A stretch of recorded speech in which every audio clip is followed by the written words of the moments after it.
Good morning and welcome to our December 10th Board of County Commission meetings. This is my favorite meeting of the year because we get serenaded by little elves from the Gertrude Walden Center this morning. So please welcome them as they sing, as they carol us into the holiday season.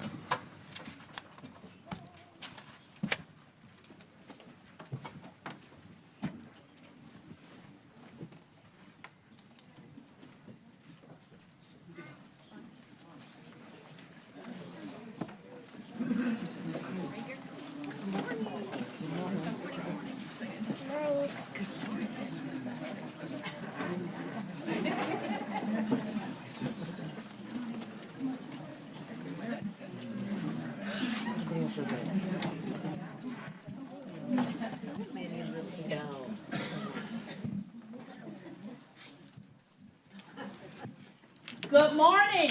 Good morning. We bring you greetings from Gertrude Walden Child Care Center, a beautiful center located in East Stewart. This is our 42nd year, and these are a kindergarten BPK is volunteer pre-kindergarten. That means they'll be going off to kindergarten in the fall. So we are here to spread a little Christmas cheer. We've been in the holiday mode for a couple weeks now. We went to ICE at the Gaylord Palms on last Wednesday. This Friday, they'll be performing 2 shows in the Nutcracker with Florida Arts and Dance, and again on Saturday.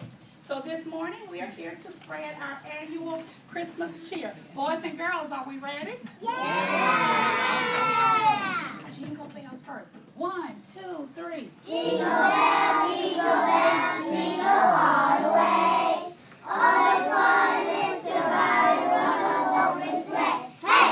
Jingle bell, jingle all the way. All the fun is to ride on those open sleigh. Hey! Dashing through the snow in one open sleigh. Over fields we go, laughing all the way. Making spirits bright, the fun it is to ride and sing a sleigh song tonight. Oh, jingle bells, jingle all the way. All the fun is to ride in one open sleigh. Hey! All right, thank you.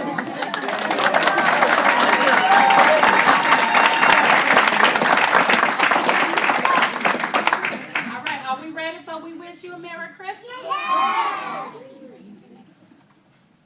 1, 2, 3. We wish you a Merry Christmas. We wish you a Merry Christmas. We wish you a Merry Christmas and a Happy New Year. The tidings we bring to you and your kids. We wish you a Merry Christmas and a Happy New Year.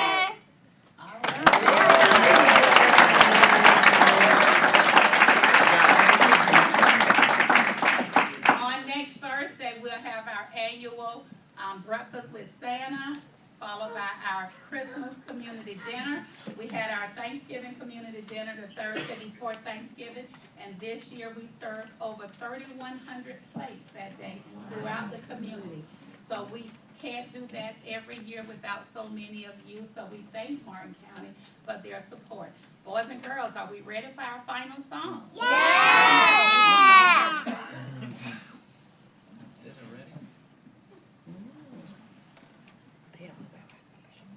I guess we do. I'm going with that.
Future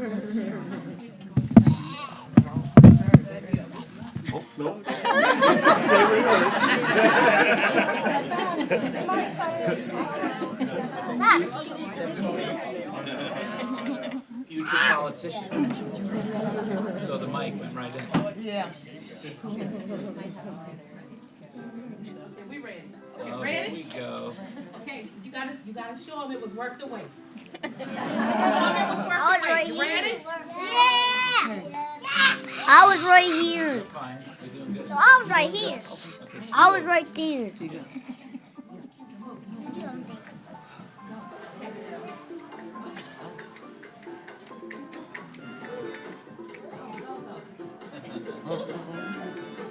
Like this. Feliz Navidad! Feliz Navidad! Feliz Navidad! Pero año felicidad! Feliz Navidad! Feliz Navidad!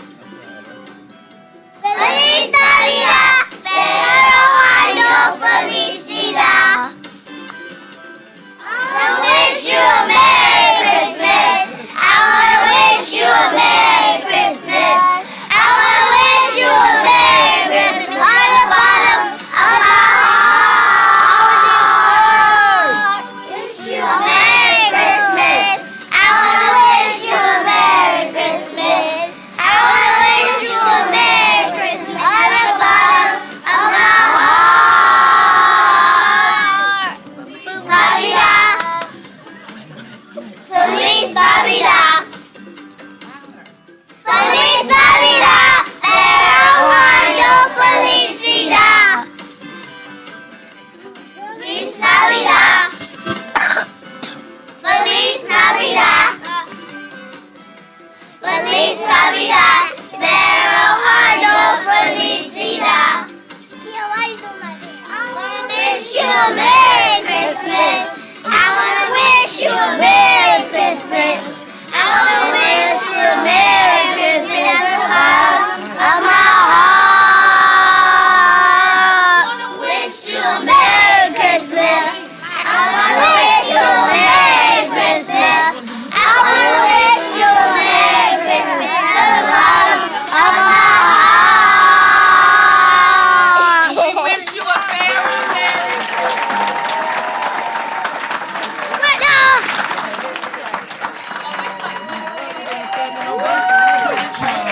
Good job. Yes, sir.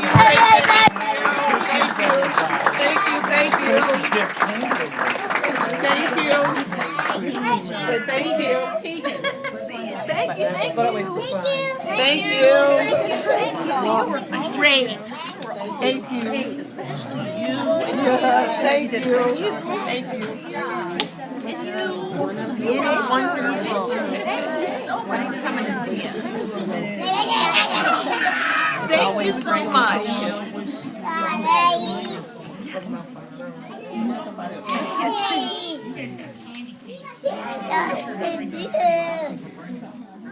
You sound good? You didn't sing? Why?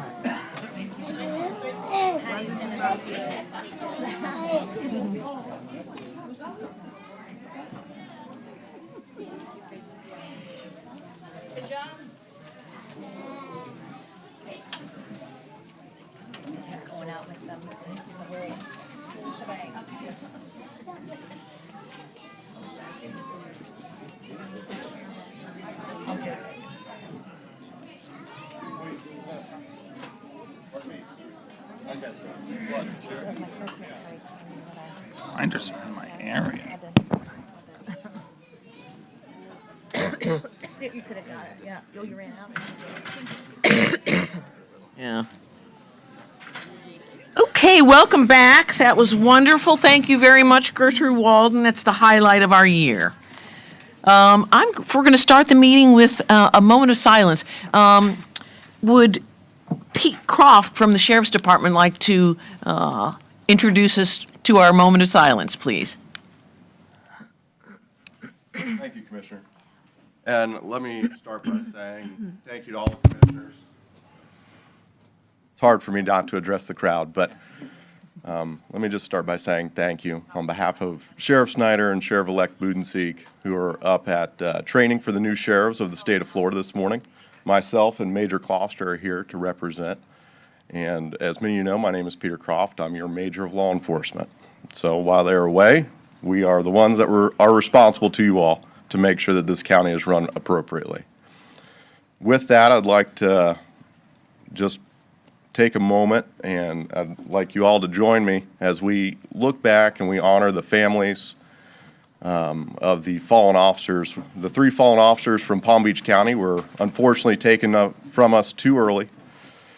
And it is a grim reminder of the cost of what we do every day. We understand that our industry is not only an expensive one, but it is a very dangerous one. And unfortunately, these events have become almost an annual occurrence for us here locally on the Treasure Coast and in South Florida. Attending law enforcement funerals is a good reminder of what the cost of safety is in our community. So with that, please join me in a moment of silence. And before we do that, let me just add for our heartfelt thoughts for the moment of silence for the passing of our Public Works Department employee, Pam Knott, who passed away this weekend. Thank you, Commissioner. Thank you.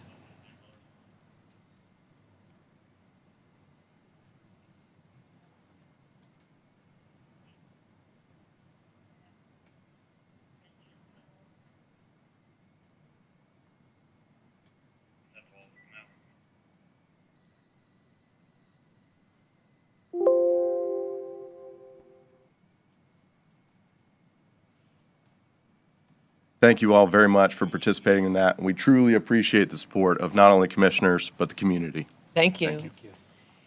And now please stay standing, and our invocation is going to be by Reverend Anil Singh. Good morning. Good morning. Good morning. Thank you for inviting me. It's great to see all of you again. Let's unite in heart, mind, and spirit. Creator of our glorious universe, author of all life, giver of every good and gracious gift, thank you for breathing life into us all. Thank you for our great nation, for our home state of Florida, and for our beloved Martin County. And thank you for the dedicated, hardworking leaders, public servants, and officers gathered here today, those who devote their time, talent, and expertise to make our county a better place to live. We thank you especially on this day for those who have given their lives in service to us all. Gracious One, as we celebrate the holidays in our all unique and wonderful ways, lead us to regard and welcome one another as beloved neighbors. Give us eyes to see the goodness and mercy in each other, whatever our faith or background, and grant us the compassion and fortitude to care for one another despite our differences or disagreements.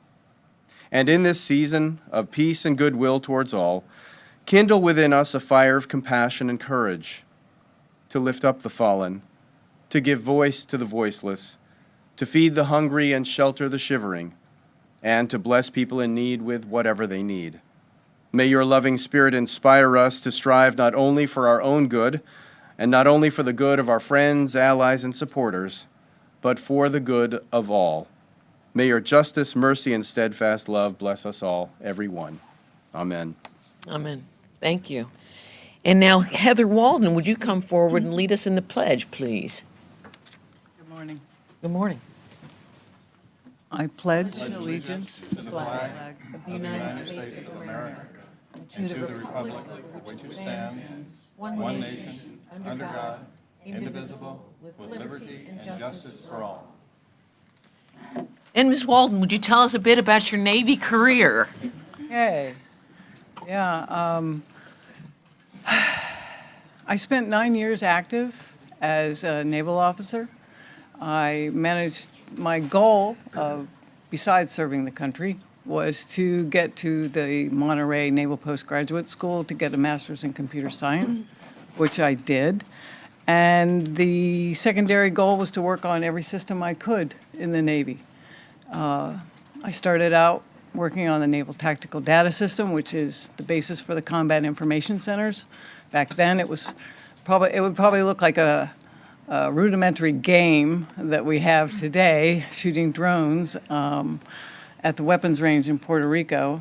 And then I ended up delivering the newer versions to the carriers when I was stationed in San Diego. Then I worked on the personnel systems that were mainframe based back then in DC, and then I went on to work on the telco and helped lay T1 lines around the world, actually, that became the backbone of the internet. So that dates me, huh? So my master's thesis was in database design. So I went on after the Navy, even though I was still in the reserves, to work for companies like Oracle and Sybase, and ended up teaching Java and having a bunch of consultants up on Wall Street designing back ends for places like Goldman Sachs, JP Morgan. We helped Lockheed Martin win the fingerprint system by showing them how to do things that today are, basic. But the one thing I wanted to say was, through all these things, through all the government and the commercial sectors, the thing that was always given the less traction, the least budget, and it was the guy in the corner, was the security guy, okay? And I think today that really, really has to change. We got hacked this week, AT&T, Verizon. Congress just allocated $3 billion to take Chinese telco out of our systems. Some of the good news is that Meta has given the Department of Defense their AI systems. So, we're working at it, but it's a different battlefield today, and people need to be aware. And I wanted to let everybody know that on LinkedIn, there are an amazing array of free courses through the Martin County Library on cybersecurity. So I would encourage everyone to look at these courses, to kind of understand some of the basic things that they can do with their phones and their computers to make our country a little more safe. So, thank you. Thank you. What wonderful career paths the Navy offers us. Thank you very much.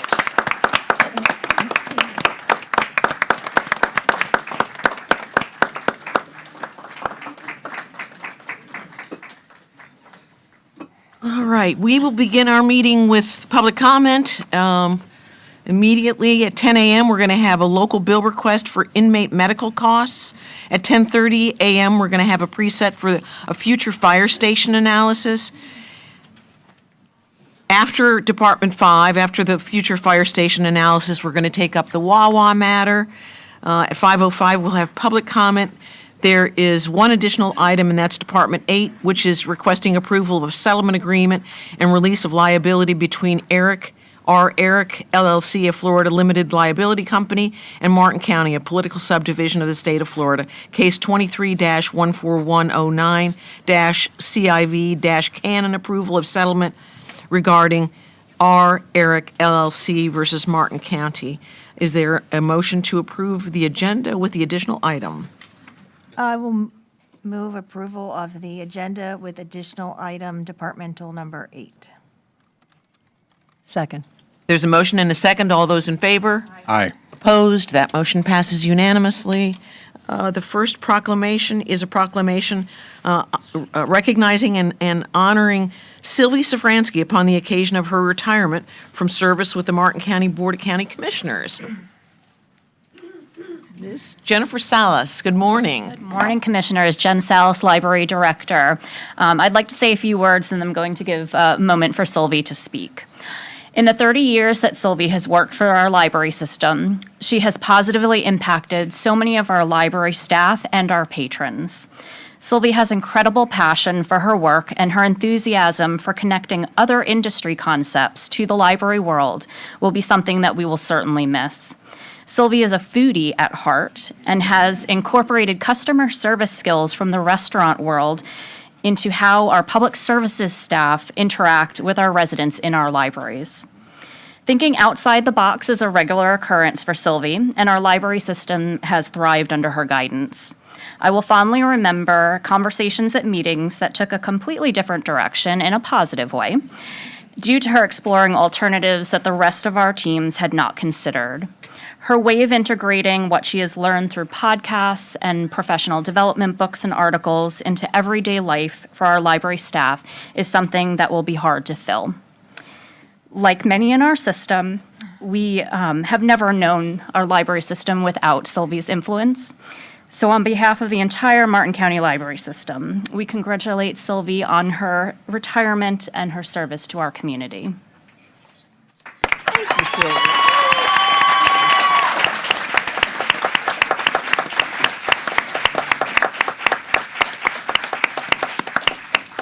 That's the quiet library staff. I was never a quiet person.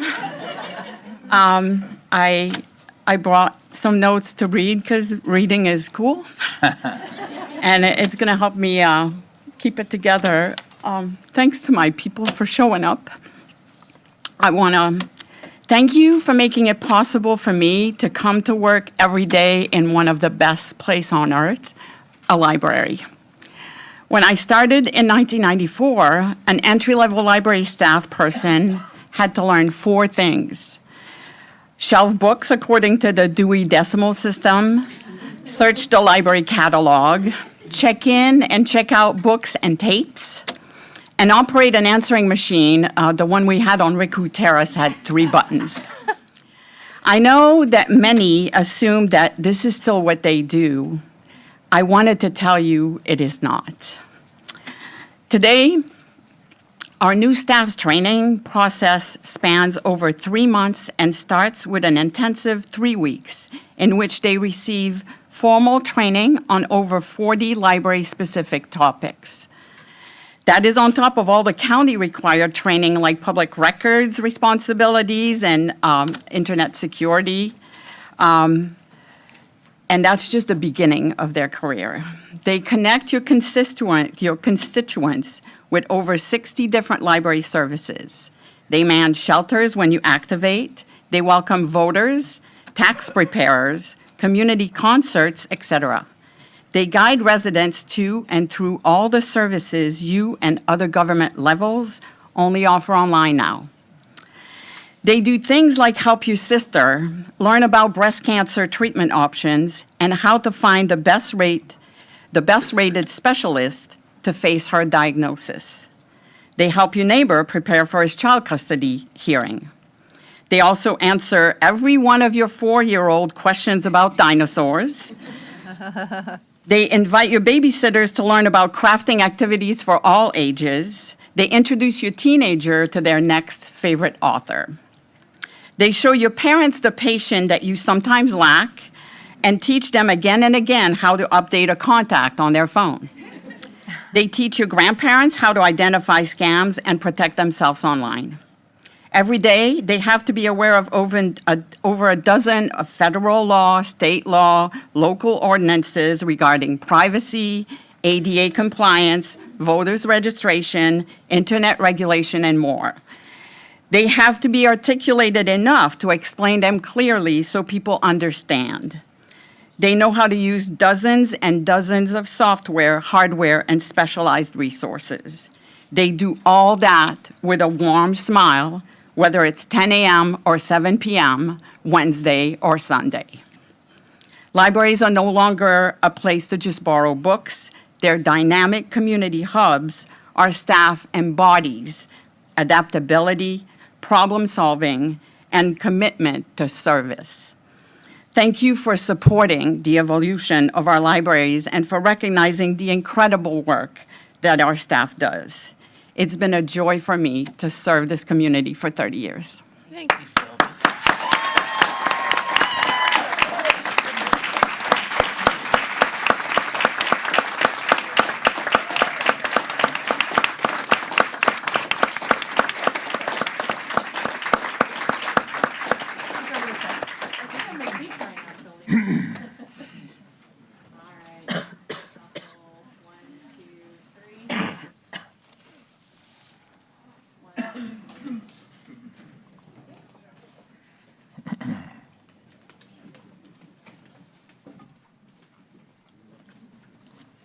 And our next proclamation is a proclamation recognizing Noah's Day of Play in Martin County, Florida.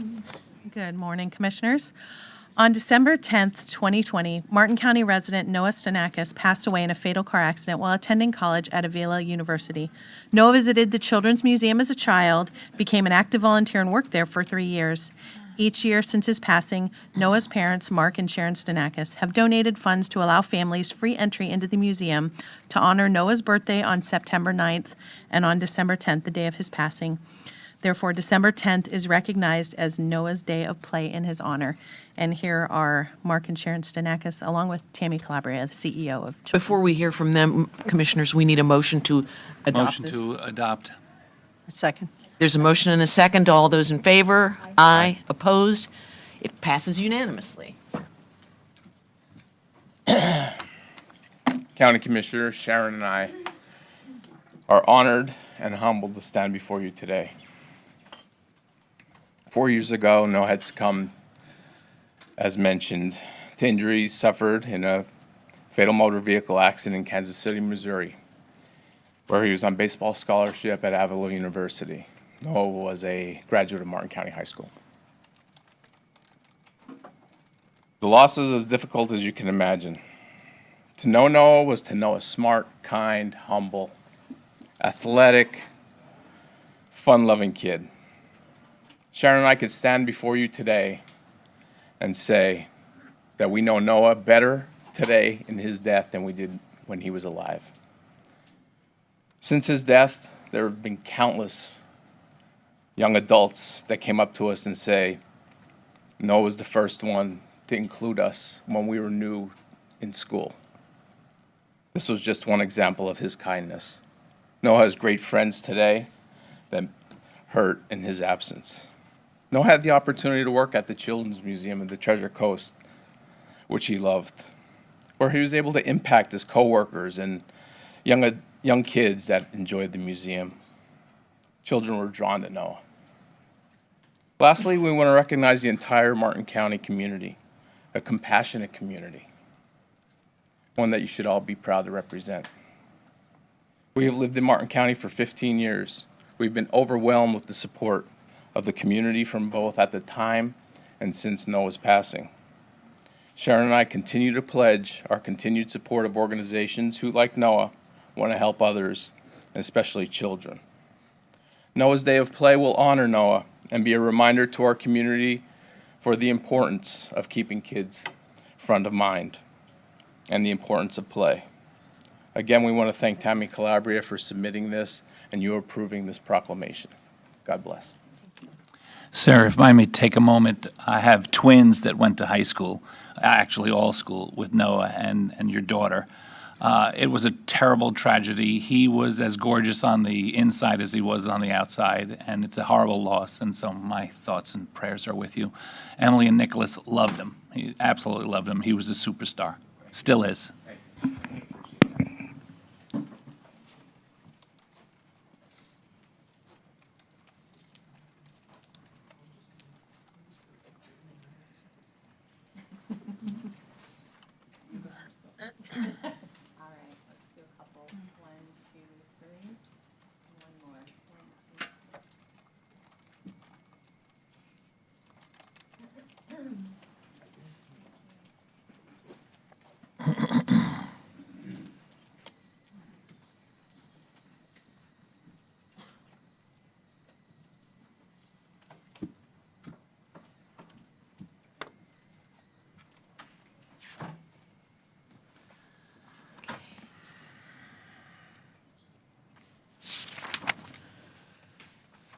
Okay, now we're going to move to public comment.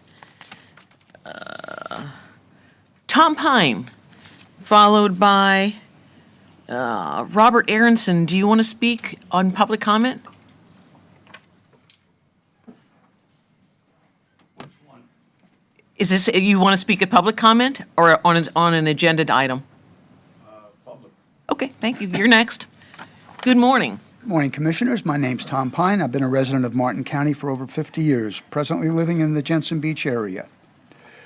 With a new majority of Martin County Commissioners, the excitement in the air There is excitement in the air that maybe, just maybe, the new majority will consider their spending habits on how it affects the average person in Martin County. I'll start today with the Community Development Agency. Every time I drive down in downtown Jensen Beach, my stomach turns when I look at the buildings on the north side of the street. That's where local tax dollars, local taxpayers that live in the Jensen Beach CRA contributed at least $20,000 in taxes that were paid to the county to refurbish the buildings. How can it even be legal to take tax dollars from one group of Martin County residents and give them to another group, the business community in the CRA, to clean up their buildings? I asked that specifically of the director of the Community Redevelopment Agency, who was told, no, financial need is not a requirement. That's why the fastest growing industry in Martin County is feeding Martin County residents. The last couple of times our Parks Department head spoke at a county commission meeting, he made a big deal out of gross profits at some of the county parks. Well, that makes sense now as to why it costs so much to stay at a Martin County RV park. The rates at Phipps Park are $50 to $60 a day plus tax. I called other counties on the Treasure Coast to see what their rates are. St. Lucie County, Savannah Campsite, $22 plus tax. Indian River County, $38.85 plus tax included. Volusia County, $40 plus tax. St. Lucie South, Army Corps of Engineers at the Locks, $30 plus tax. Estana State Park, it's $41.70 complete. JD State Park, $42.28 complete. Bahia State Park, $58 complete. This is what happens when our tax department goes into business. The working class gets the shaft again.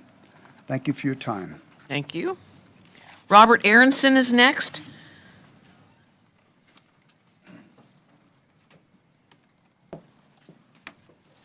Good morning. Good morning. I'd like to say that I'm a property owner in Martin County for 37 years, paying taxes on 1 acre of land that I purchased 37 years ago, only to find out that I had wetlands on part of it, which maybe some of you know my brother-in-law, Pat Arena. He was the one with the fluoride. He's the one who fought the town with fluoride. He came on my behalf to represent me, to find out what was going on, and he investigated that you flooded my property. You have not cleaned the swale in over 37 years. And Stacy, I read about you cleaning up the swales in your district or something to do with that.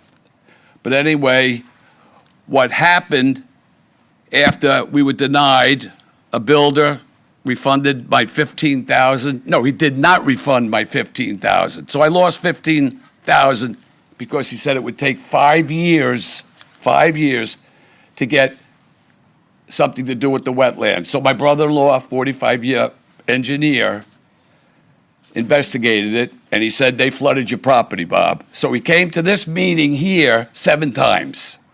7 times. Well, my wife had a breakdown, a nervous breakdown, because we saved 37 years to buy that acre of land, and then she had a brain aneurysm right after that. Why did she have that? Look it up. Stress. My dream with my family was destroyed because in the back of my property, the 1 acre on a cul-de-sac, has never, ever been touched by the county to clean it or drain it or whatever.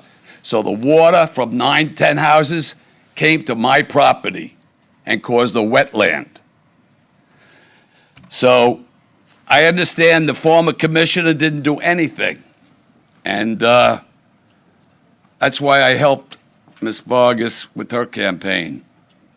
I worked for Jimmy Hoffa for 30 years as a recording secretary in his union. I know how it works a little bit. I don't really want to be here doing this. Somebody said, sue the I'm not suing anybody. I would like you to fix the property, period. You got the manpower, you got the equipment. What does it take? After 37 years of owning it, paying taxes and HOA fees, then losing $15,000 to a builder. I'm 74 years old. How many more years does my wife and I have? I'm married 55 years. Sir, My son was in the Marine Corps, my daughter. Sir, your time is up. And my son's a retired police officer. Sir, your time is up. Thank you. Thank you. Thank you. I'll be back.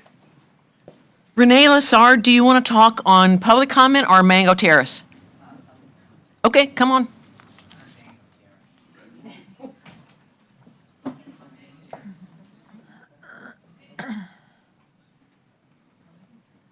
Welcome, Sarah. It's nice to finally see you there. Thank you. Been there before, 2 years. My name's Renee Lassard Morshed, and I'm a resident of Jensen Beach, 25 years on Skyline Drive this January. I'm here to talk about the Mango Terrace variance. It sounds like we're putting the cart before the horse with this road variance request without submitting site plans or what they plan on doing with this property.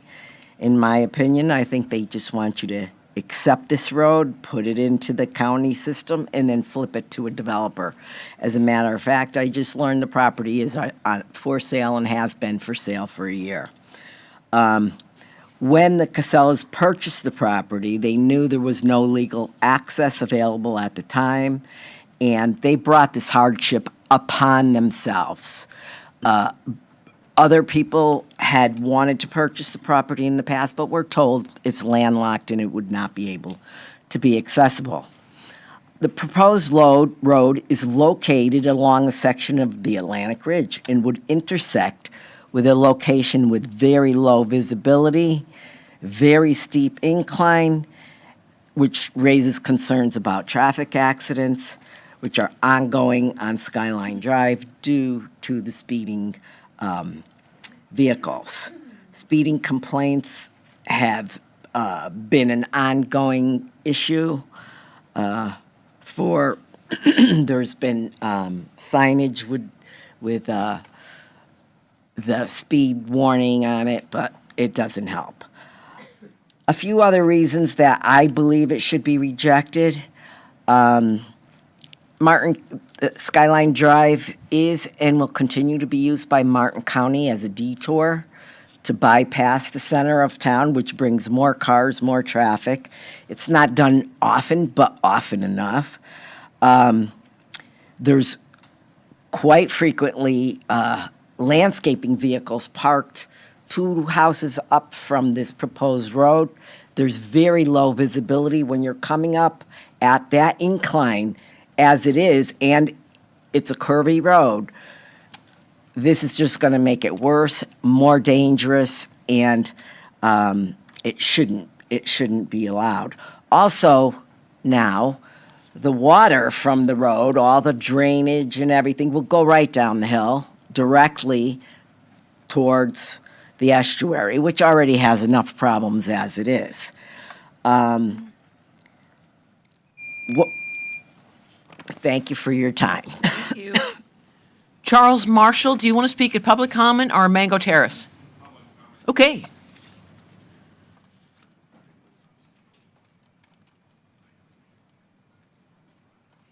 Morning. Morning. I'm Charles Marshall, and speaking about the same thing that the previous speaker spoke to, I live on the south side of this right-of-way that they're trying to expand. And it's a 30-foot right-of-way.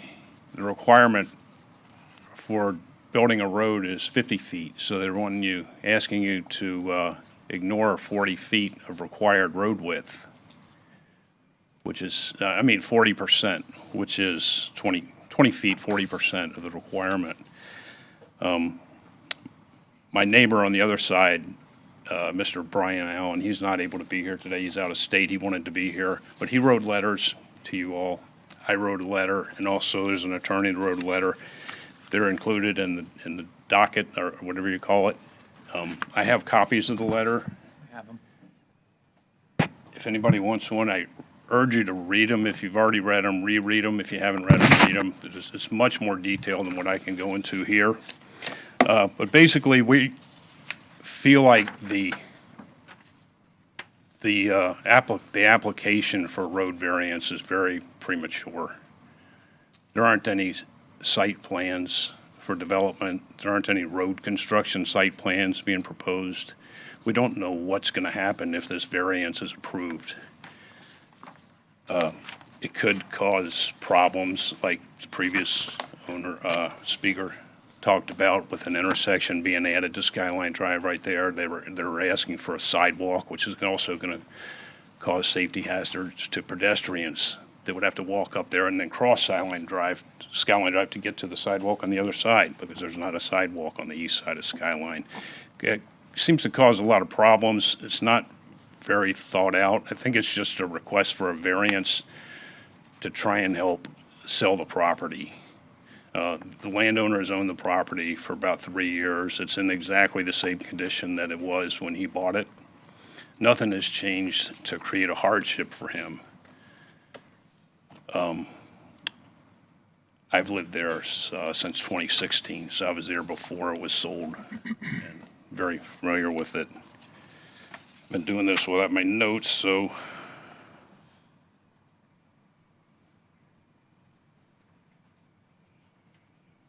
The water that she mentioned is stormwater is a problem, and we're fighting erosion all the time with the water coming down there. So my belief, this road will turn into a river during heavy rains.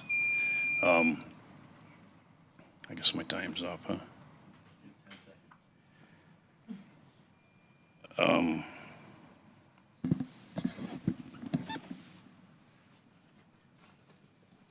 I don't have anything to say in 10 seconds. I guess I've run out of time. Yeah, your time is up now, sir. I just encourage you, if you haven't read these letters, please read them thoroughly. They go into much more detail. Thank you. John Dial, do you want to speak on Wawa or now? He's not, I didn't think he was going to be on. Right.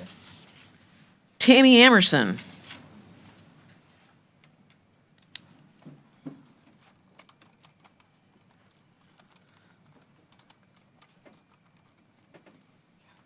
I'm going to speak on Wawa, but I have to go to the Okay. hospital. I'm a nurse, so I have to leave. Good morning, honorable commissioners and members of our esteemed community.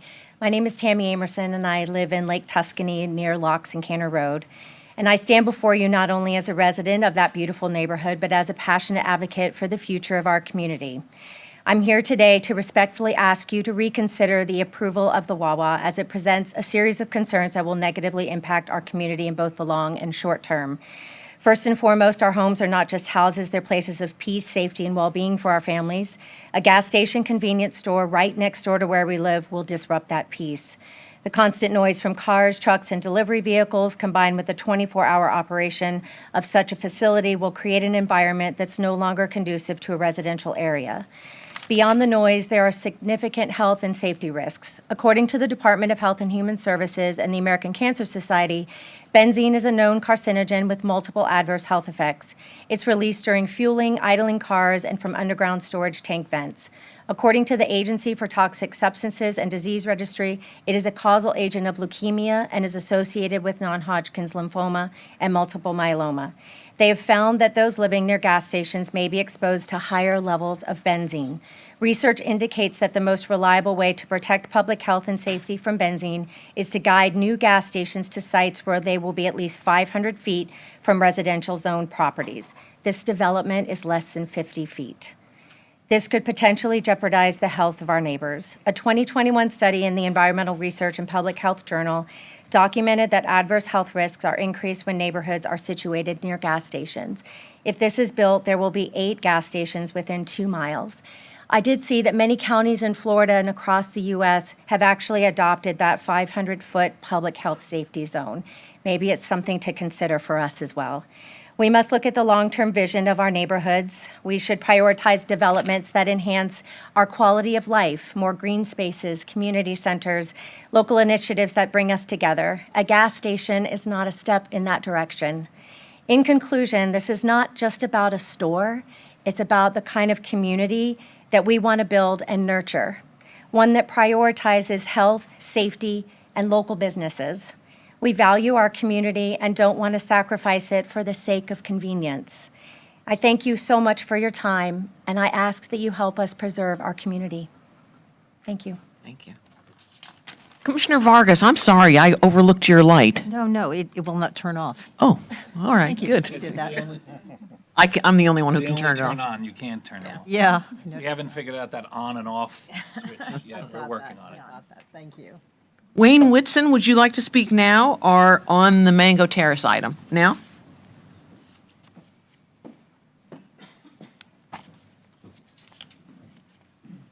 Good morning, Commissioners. My name is Wayne Whitson. I am a co-owner, inherited property. We've been on Skyline Drive for 50 years and owned the property for close to 55 years.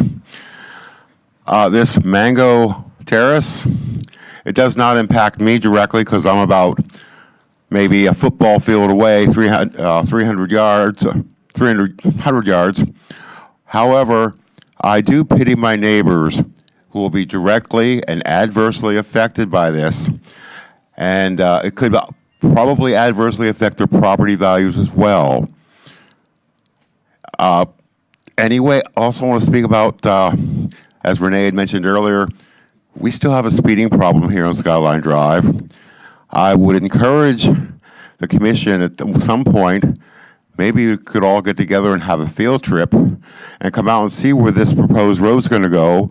And you might actually catch some of our speeders passing you on a solid yellow line in a 25-mile-an-hour residential zone.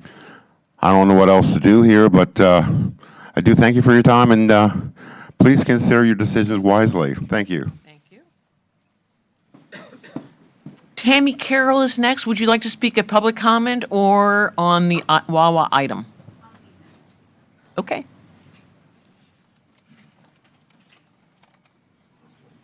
Good morning. Morning. My name is Tammy Carroll, and I am a resident of Savannah Estates, and I am actually here to speak in support of the Wawa. If I could choose to have nothing on that corner, that is what I would choose. So I am not here trying to put a gas station right outside of the gate of my community. But the fact that something is going to go on that property and this particular project does check all the boxes, it disturbs me as a business owner that we could actually say no to it when it actually legally should be allowed to go there. But aside from that, I don't want to see a self-storage or another car wash on that corner. All things that don't need your commission approval, all things that we could get through with staff approval, a pain management clinic, a Taco Bell. I think those would be worse on that corner than having an upscale gas station. Yes, do we have a lot of gas stations right in our area? We absolutely do. Do we have a lot that we would actually want to walk into? No, we don't. So getting a nice upscale Wawa, who is a great neighbor to have. I don't know if you're aware of this or not, but part of Wawa's when they set up a project, they actually set it up to make sure that it is safe enough for a mother with a young child to enter at 11 o'clock at night. That's the kind of neighbor that I want on my corner, not a downgraded gas station or a pain management clinic or, God forbid, another self-storage or car wash. So I ask you to please consider that this project does check all the boxes and Wawa is a good neighbor to have. Thank you for your time. Thank you. Matthew Shalmo is next. Would you like to speak now or at the Department 6 item? Okay. Michael Pinella. Mr. Pinella, do you want to speak now or at the Wawa item? Okay. Those are the last. No, I have one more. Walter Lloyd.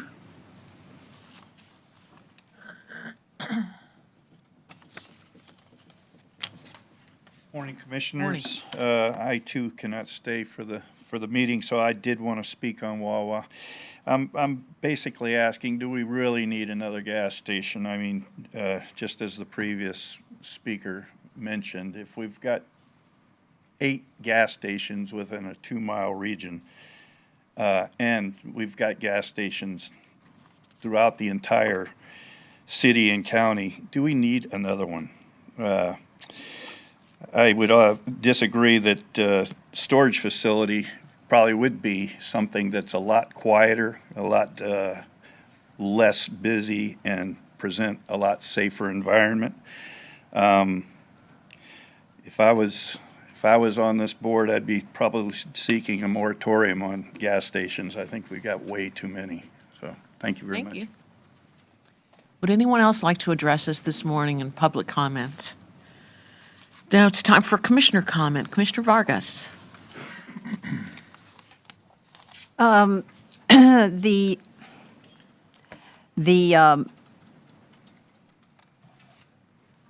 person that spoke about the swale and the flooding, I would like him to contact, I don't know if he's still here, but We have his contact contact info. Perfect, that's fine, because I would like to go by his property and take a look at it. I'm going to reserve my comments for the other items as they come up on the agenda.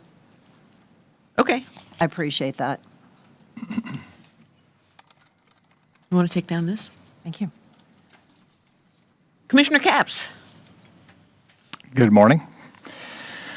A few things. I went to ethics training and new commissioner boot camp in Tampa this last Tuesday and Wednesday, put on by the Florida Association of Counties, and the training was excellent, and I learned a lot.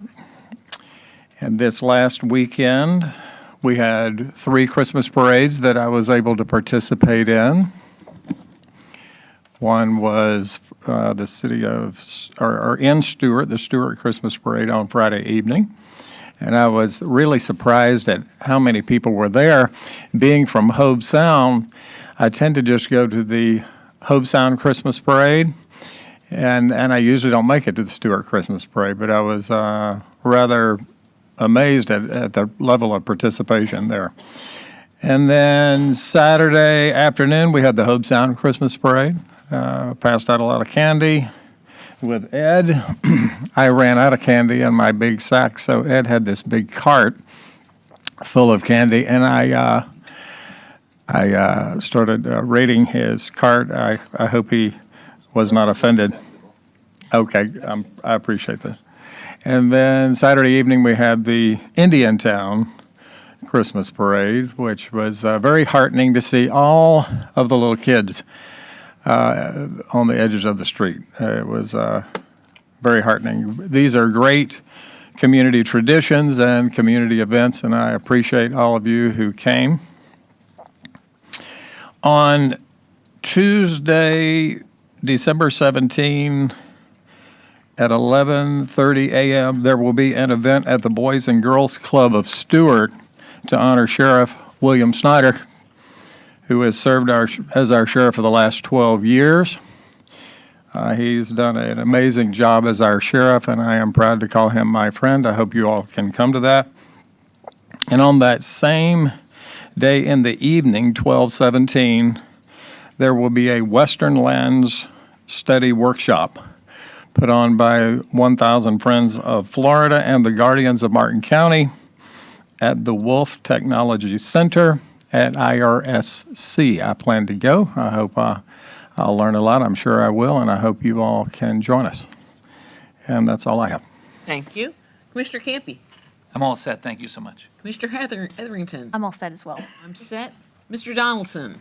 Yeah, I just wanted to, I think last week there was a pretty significant change in events for the Water Resource Development Act, and Commissioner Hurd was there with our other staff, and 2 things happened. One, there's an item on today, a consent item for some easements related to our beach nourishment program, and so there was an important bill in there regarding easements. It's kind of the policy wonky part of it. I won't get into it, but it was important that that got passed. But really, more importantly, there was a discovery that there's a Lake Okeechobee Component A storage reservoir, a mouthful, but it amounts to what's very important to us is that the district of the state of Florida is looking to expand storage north of the lake, and it was very important that it get into the WRDA bill, which it was not. This time last week, it was not in the WRDA bill. Staff found out about it, and the story about it, maybe you'll have to catch Commissioner Hurd later, but it revolved digging it out of OMB where it was stuck, getting our senator and congressmen and congresswomen around the state to get it back inserted, which our team of lobbyists did a great job, and we're quite skeptical that this could even happen, and was suggesting that it should happen in 2 years from now. Just give up on it. Nonetheless, it's up for vote today. It got put in in there. It's important. Why is it important to Martin County? Because a project like this increases storage north of the lake, which will ultimately help lower releases to our estuaries. And then also it helps clean up the water so that we will, when we do have releases, it will be cleaner than the dirty water we normally get. So thank you, Commissioner, and your team for really doing what I understand was a pretty amazing, rare event in D.C. of having something that was not in a bill actually get amended and added to it on the fly. So thank you. Ms. Woods? All right, Commissioners, we have a new order in our agenda. Now we're going to consider the consent agenda. Is there a motion to approve the consent agenda? Move approval. Second. There's a motion and a second. All those in favor? Aye. Opposed? That motion passes unanimously. We will now take up our 10 o'clock preset, which is Department 3, a local bill request for inmate medical costs. Good morning, Ms. Powers. Good morning.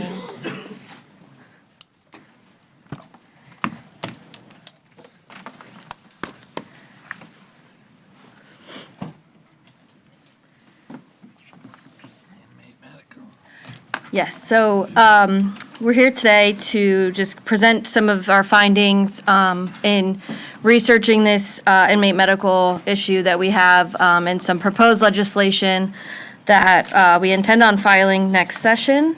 With me today I have Matt Graham. He's our insurance, medical, all things medical guru in Martin County.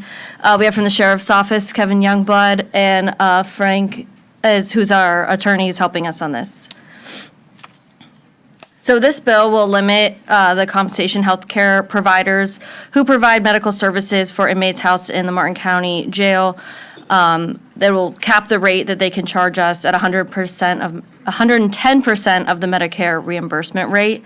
St. Lucie County ran this last year and was successful, so we're mirroring what they did here in Martin County. And here's some of our findings, and if you want to go into kind of what this looks like. So good morning, Commissioners. This chart here shows a $45,000 savings approximately over the past 16 months of insurance claims that we've had through our current medical provider, WellPath. So the way it works is our inmates receive treatment at the jail, but when their treatment requires expertise beyond the care of the facility at the jail, they usually go off-site, more likely than not Cleveland Clinic, but it could be another treatment provider as well. And we're subject to the negotiations between WellPath and Cleveland Clinic or whatever other treatment provider that they're going to. So this is only the past 16 months.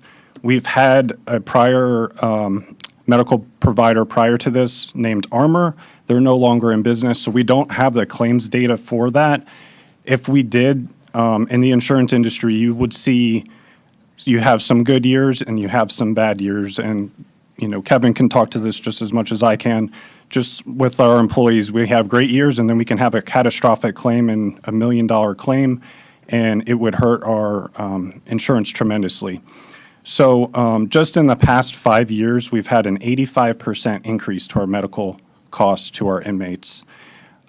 So this bill would give us stability, not only if we change our medical providers, But looking forward through all the future years, if we didn't have insurance, we're capped to the 110% of the Medicare rate. So it would really help us out. We've had some astronomical bills in the past. This will be extremely helpful to us. I mean, when one patient, millions of dollars. Yes. And this is the same process that the state uses. So the state gets this rate in their system already. So now we're trickling down to the locals. So next steps, we take this with your approval to the delegation meeting and ask them to take it up and file it on our behalf. We'll run it through session with the sheriff's office and our team together to get it across the finish line, and hopefully the governor will sign it at the end of session. That would be the plan. So the delegation meeting is scheduled for January 9th, and John Snyder is the chair of that, so. Okay. You need a motion to proceed with the inmate medical local bill? Yes. I will make that motion to proceed. I think it's a great thing. St. Lucie County did a great job, and we have a great team working on it, so I'll make a motion to approve that. A second? Yeah. Any other comments? One more, Commissioner Hurd, and to add that to our legislative priorities. That'll come back at the meeting after the. There's a motion and a second. All those in favor? Aye. Opposed? That motion passes unanimously. Thank you. Thank you. Next is, it's a 10:30 preset, but let's take it up anyway. If the people are here to present item number Department 5.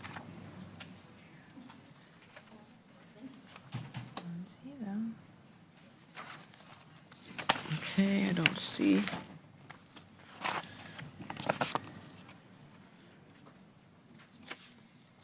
They're not here yet? We'll take up public hearing 1 until our Department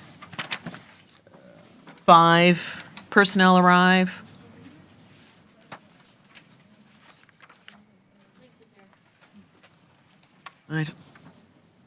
Is the consultant here?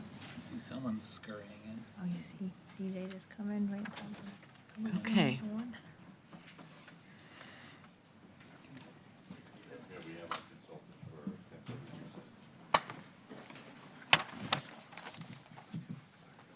Good morning. Come forward. Mr. Farmer, right? Yes, where would you like me? Anywhere you like. Good morning. Good morning. I'm Jim Gordon, the Public Works Director. With me, I have David Farmer. He's with Metro Forecasting Models. We've used his... Hard to hear you. Oh, sorry. We've used his company in the past to do some growth modeling to determine future growth. And in this instance, we are looking at specifically the need for a fire station in the Palm City Farms area to serve the new field development and other development that's occurring out there. But we're also taking the opportunity to look at 2 other stations that are could be improved as far as their location. So with that, I'm going to have David kick off his presentation. Someone else is good. Okay. Yeah, it's a PDF. All right. Oh, it's the PDF, not the slides. Okay. Good morning. Just to reintroduce myself, I am David Farmer, the CEO of Metro Forecasting Models. We only work for governments like yourselves, so there's never a question about where the data or where the ideas are coming from. My partner is Dr. Paul Van Buskirk, who's spent 50 years developing our interactive growth model for projects just like this. So we just did the introductions. I'm going to start, when I was in college, we went over the 7 habits of highly effective people. One of that was begin with the end in mind. And so with that in mind, we're going to start by just sort of giving you the answer, the key findings from that, and then lead you through the data that led us to those findings. I also want to preface all this by saying that this analysis was done through the lens of efficiency. And that's only one perspective and one lens, and there may be other options that maybe you need to look at. We're also going to go through the population housing forecast because, right, as we have more people, we need more things, more facilities. We'll then go through the methodology. Hey, how did you decide, what was going to be looked at and how you were going to measure these things to determine what the future might look like? Then we'll go through calls of service and existing station response times and show you whether there are some challenges. And then, again, we'll then use our methodology to forecast those future calls for service, show you the proposed locations, a drive time analysis, and then go through some level of service that, again, led us to our findings. I'm happy to go into as much detail as you want or to be as brief as you'd like. You guys please just indicate. So, again, beginning with the answers. So, if you increase densities, those would directly impact and create higher calls for service, right? Because if I have something that's zoned for 1 unit per 20 acres and now we change that zoning to more housing, more people, well, I'm going to have more calls for service as a result from that. I'm prefacing that with, then this study is based on only known projects for future densities and future housing units. So in the end, the calls for service and the demands lead to an indication that we need a new station in the western Palm City area, largely to serve the Newfield Project, Ag Tech, and Martin Commons. Also, based on analysis and research about Tropical Farm Station 22, that is today located in a very residential neighborhood, and the fire station only takes up a couple of the lots in there. And when they start off their calls and stuff in the morning, they go through this whole procedure. It can be noisy and you can understand why neighbors might not want to live next to something. Yes, you want a fire station nearby, but you may not want to have it going burp, burp, burp, every single morning, year after year. In addition, by relocating that station, we're going to show you how we think that we're going to have an enhanced coverage area. And so we're not losing anything, we're gaining by removing that station from the neighborhood setting and yet increasing the overall capacity to serve. And then we call for the relocation of Indiantown. That station is old. It's small by today's standards, what we need, and we'd like to get that station closer to the projects that are evolving there in the Indiantown area. So those are sort of the findings and the answers. Am I okay to go? All right. All right. So as far as housing units go, well, as I said, as more houses are developed and more people show up, there's an incremental increase, and at some point you reach a point where, well, we need more stations. When we did the analysis for you originally in 2021, looking at just a broad brush of your fire stations, we found that you have a fire station for about every 14,000 to 15,000 people. And so that's not a hard number, but it's a rough indicator of as I add more people, I need more things such as fire stations. And so we can see that since 2020, when we first started working for you, you've added about 2,700 housing units. And between now and 2040, we think you're going to add another 9,000 housing units. We use the code 995 to indicate the build-out condition, which is think of it forever from now. And forever from now, you're going to be adding a total of about 26,000 housing units. Now that, again, envisions all known projects in Stewart and within the unincorporated Martin County, but it does not contemplate any major land use changes, if you will. So from housing, if we follow the Beaver method, the housing unit method, we have population. So we apply the demographics spatially so we know they're accurate. And so here, by 2030, we think you're going to be adding 10,000 more residents, and by 2040, another 20,000. I bring up that 20,000 because remember, about every 15,000 people, I need another fire station. So this is part of the reason why we're saying it needs new stations and, of course, the relocations themselves.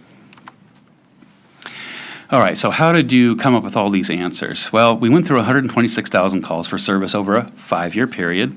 We analyzed those existing calls and not only how many, but where they were and sort of what type they were, and which ones were meeting level of service criteria and which ones were not. So the target rate for the Martin County Fire Rescue is about 90% of the calls should be answered in less than 8 minutes. That is the urban version. The rural version is 20 minutes. Calls will be answered, 90% of them within a 20-minute time period. And urban or rural meaning outside the urban services boundary. We did identify some calls that had some unique coding in them, and by working with the fire professionals, we were able to determine that those calls were canceled. And so since they weren't real calls, we pulled those out of the data, so we're only working with actual calls that where people needed help with their services. To forecast the future calls for service, we analyzed your existing land uses and the existing calls to find relationships between those. And I've got some tables where I can show you how we identified those. First, here's your existing fire stations. Wow, it's a lot of data, a lot of table. So here we've listed out the fire stations, and we can see that at the bottom, if I can move this mouse here.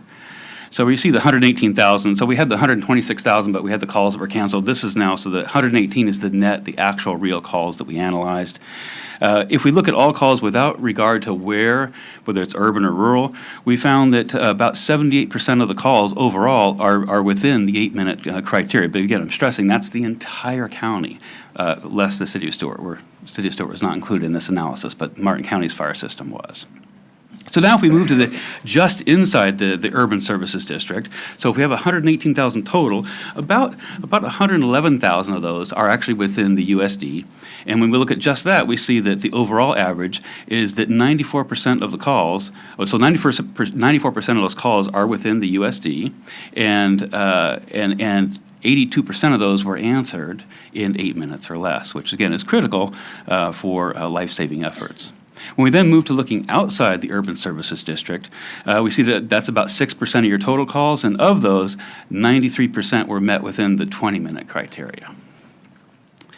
Like I said, there is a lot going on here. Is there any questions about this table? And we can come back to it if you'd like. But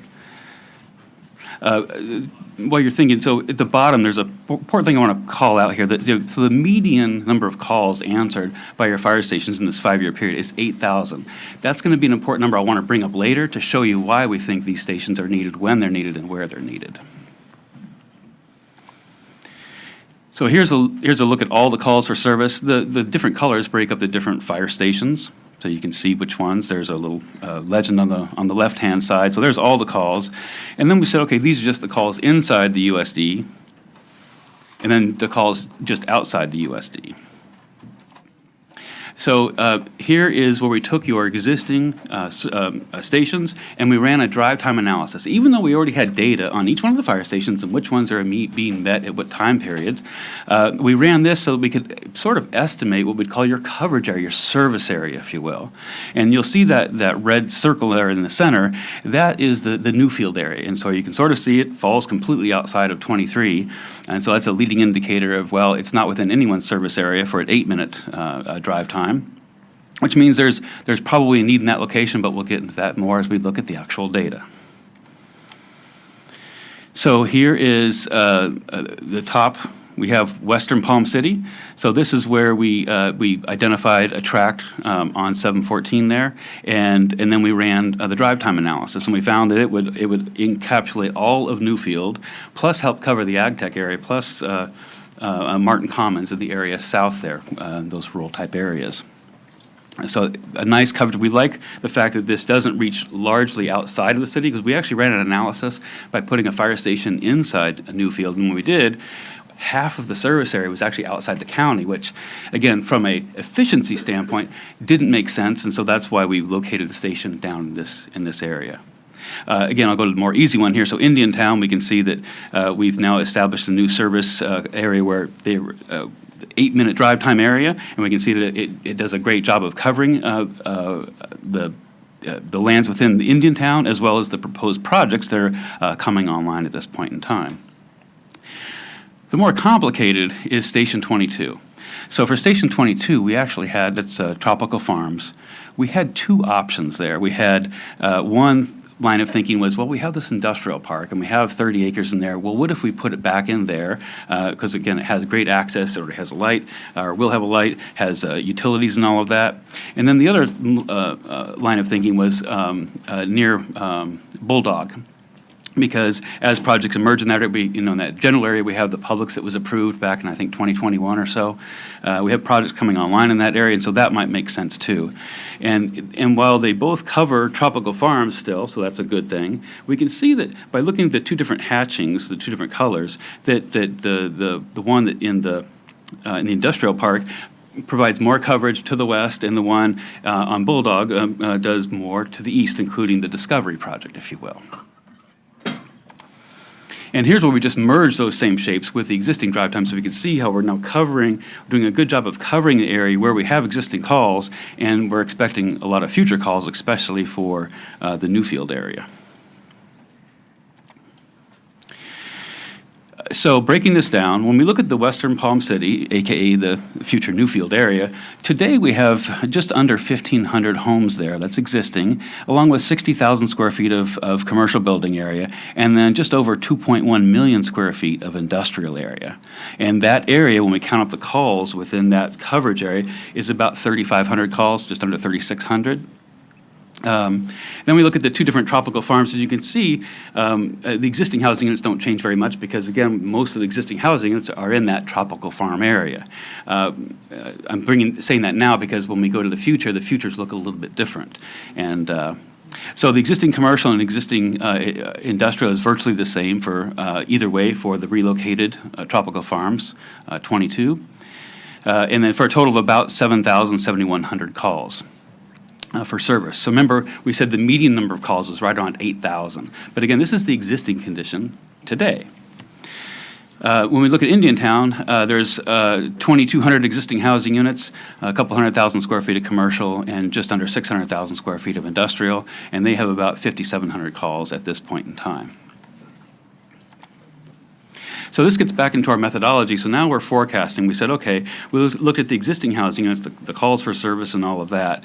And what we found was that your average residential unit produces about just over 0.83 calls for service in a 5-year period. And then we found that for your commercial and industrial, for your per 1,000 square feet, we wanted to make a metric we could identify with. It's about 0.6 calls per 1,000 for commercial and about less than 0.1 calls for industrial. This is important because, as in Newfield, I think we have 4 million square feet or 3 million square feet of future industrial that can come online. We have the ag tech. Certainly those will have some calls of service, and we're using this to help estimate what those impacts might be. I know this is a wall, sorry, but we wanted to have enough tables on the same screen so you wouldn't have to go back and forth. What did he say again? So starting with the top table. So the last time I showed you a table like this, it had the only existing housing units. What this is only the future, not the existing. This is just a future thing. So in the future, Western Palm City has the capacity to have about just under 4,900 future homes. About 4,200 of those are in Newfield. The rest are in vacant lots that are platted and can be developed. We see another at least 2.1 million square feet of commercial area coming, and another almost 3.5 million square feet of industrial in that service area that includes Newfield. Not all of that industrial space is Newfield. Some of it is ag tech and some of the other things. Looking again now at tropical farms, you see again they're very similar in terms of what they're adding.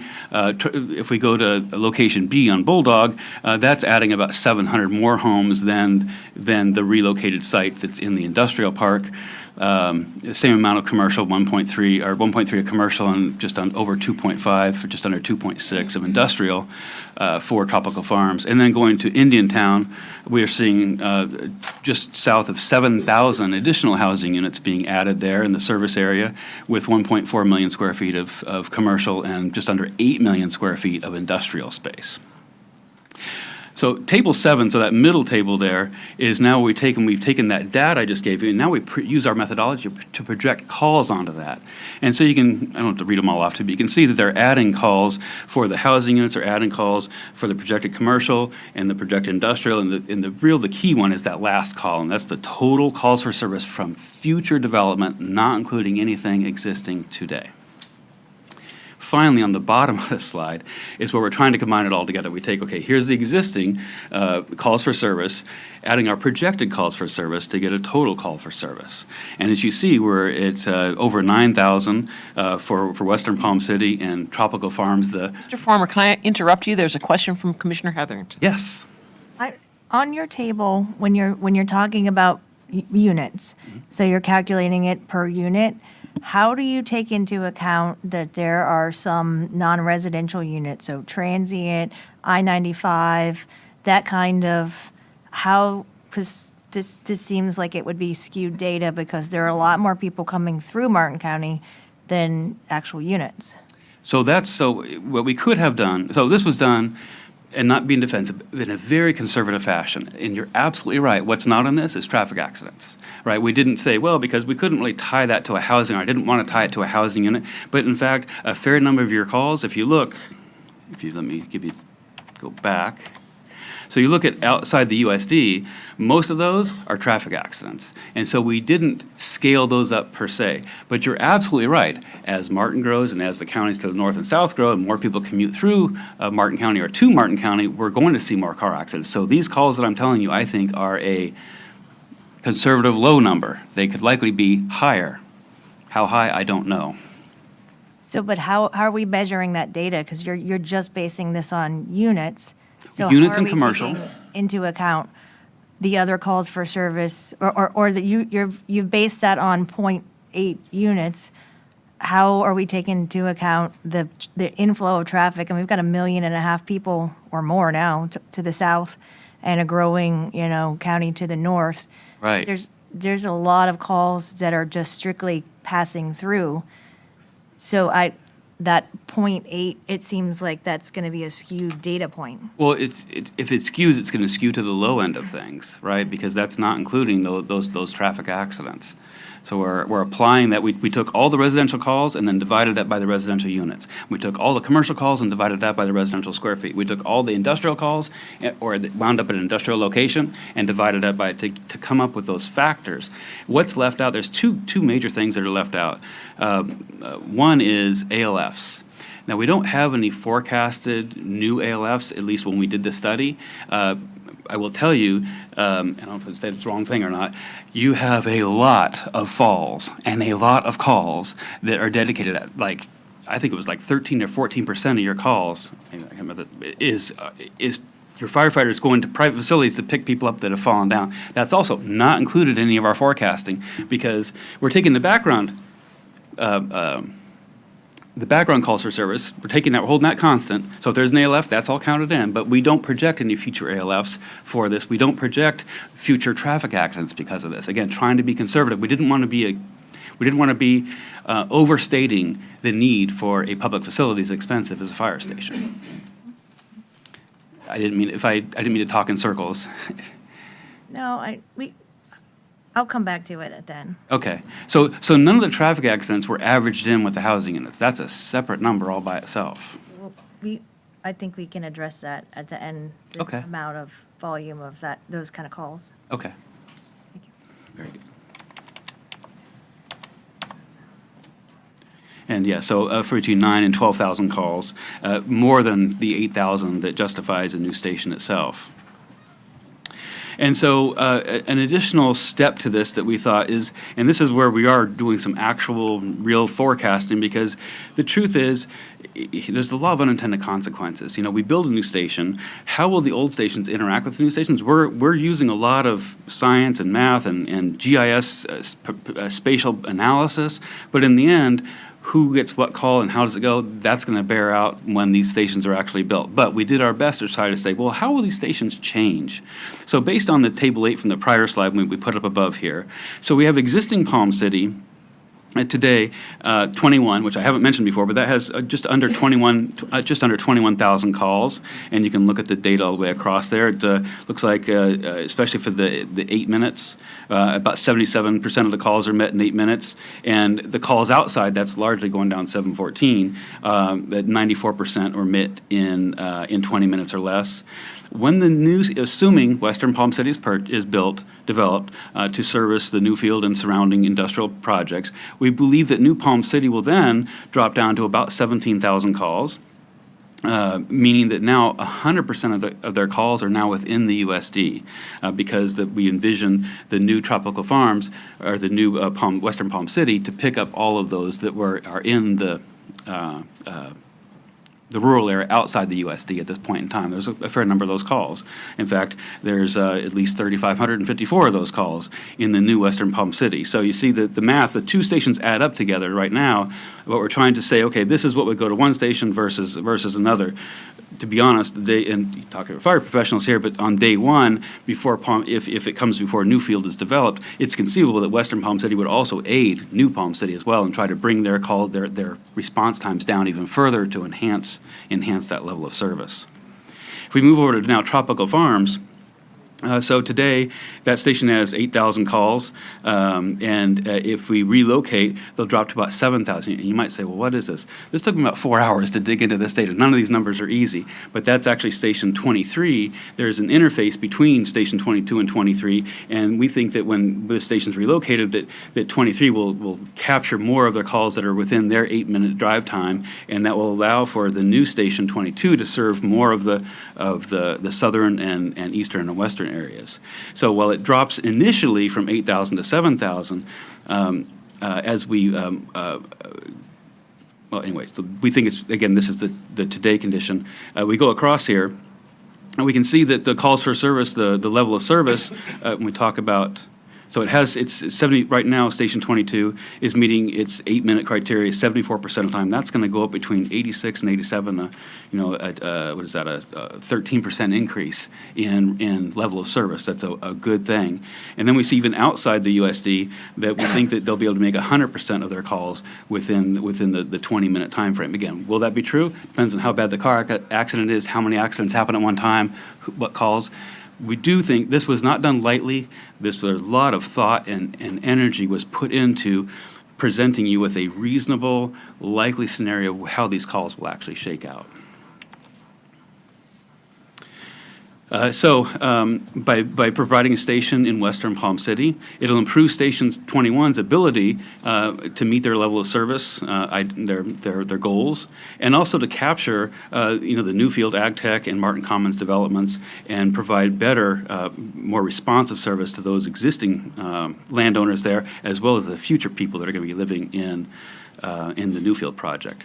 For Tropical Farms Station 22, that relocation is going to enhance the quality of life for the people that today have a fire station right next door to their home. It'll help by removing that. It'll also help increase the level of service of the area provided, enhanced more area, and also increase the level of service by that 12% in ability to meet that 8-minute criteria, as I just said a few minutes ago.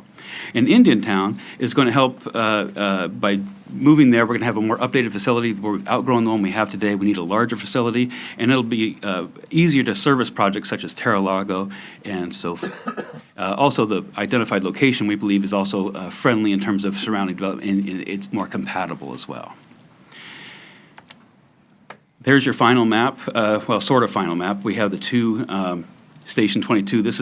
We're coming to you for today, not only for your input, but for some assistance on, which one is there a feeling for, or a different location. Like I said, this prospectus, this perspective was presented in terms of what's the most efficient use of tax dollars to provide the maximum benefit. That's only one perspective. There are others, and we're happy to look at that too. So the data clearly shows that we need a station in Western Palm City. The station's relocated for Tropical Farms is going to increase service area and reduce compatibility issues, and of course relocate the station in Indiantown for the reasons I stated previously. These stations are going to expand the area, improve the level of service, and we're looking for your input, if you care to, on Station 22 and a preference or perspective from the people side of things. And that is, hope I didn't talk too fast. I want to be respectful of your time, but happy to talk about any number in any one of these slides. Questions for Mr. Farmer? Commissioner Capps. Yes, in my study of things, in addition to response times, which is really the big issue here, a secondary issue has to do with insurance rates for homeowners. I understand that if you're beyond 5 miles from a station, you pay a good bit higher insurance rates for your house. And I wondered if anybody has any data on how much more people have to pay if they're beyond 5 miles. Good morning, Fire Chief, Martin County Fire Rescue, Chad Chanchuli. Good morning, everyone, and I just want to say this. I want to thank Mr. Farmer for his extensive research that he had before I answer your question. There was a lot of data that he put in this, but it's important the data is there because it means it's fact-based information. To answer your question directly, it varies depending on your distance. So if you're greater than 5 miles and they don't care, the insurance company, if it is 5.1 miles or it is 20 miles away, it could be triple the rate of what a normal homeowner would pay within that 5-mile range. So it is a tremendous impact to the taxpayer. What this study defines is the level of service and the 8-minute response time. That 8-minute response time is not embedded with a 5-mile road time. Does that make sense? So there's kind of two different things. But if you could just give me a minute, if you don't mind, what I would like to do is just for public consumption is to break his study down into a one-sheeter, easy to understand for the general public, simplistic terms, because I want the public to truly understand what we're doing here today and what the need is. So first, I'm going to recap just a little bit of what Mr. Farmer did, and he did a very, very thorough job. When we're talking to the community and we talk about level of service means when you have a 911 call and we're responding to your emergency, it's how quick we can make it to your emergency. So we talk about two different areas when it comes to level of service. We talk about inside the urban service district and we talk about outside the urban service district. We're supposed to, inside, I'm going to use USD just to shorten my terminology for urban service district. Inside the USD, we have up to 8 minutes to respond to your emergency. Outside the USD, we have up to 20 minutes to respond to your emergency. We're supposed to do this 90% of the time. This is defined in our comp plan. So that is our target, and that is what the comp plan defines for us. So what he has identified is this: holistically looking at the entire county and Martin County Fire Rescue. Inside the USD, we are underperforming. We are at 82%. We're supposed to be at 90%. So why are we at 82%? Well, I have two outlying reasons that he already talked about, and I just want to hash it out again. One is Western Palm City. Station 21, Palm City, is located on Map Road. Right now, if I looked at their numbers just in Palm City, they are underperforming at 77%. They should be at 90%. Why are they underperforming? It's because they're having a difficult time due to the geography of that zone of 21. They cover 64 square miles, one fire station. Perspective, Station 30, Port Salerno, busiest station in the county. It covers 12 square miles, one station. Palm City's covering 64 square miles. So we are struggling to meet the level of service inside the USD as well as outside the USD. So that's why our concern is today's snapshot, I'm telling you we're 77%. The future snapshot that's been identified, Newfield, already under development, there's going to be over 4,000 units in that area alone.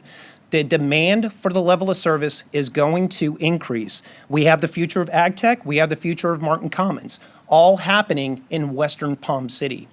If we do not add an additional fire station, and all this takes place in that 5-year snapshot, then our number for our level of service, our percentage, is going to drop even lower. So we have to be proactive about it. And just to reiterate my point, already in Palm City, Station 21, we already have extra vehicles in that station to respond to the demand of the public already, and we're still underperforming at 74%.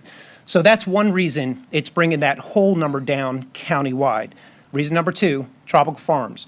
Tropical Farms is just basically what Mr. Farmer has stated.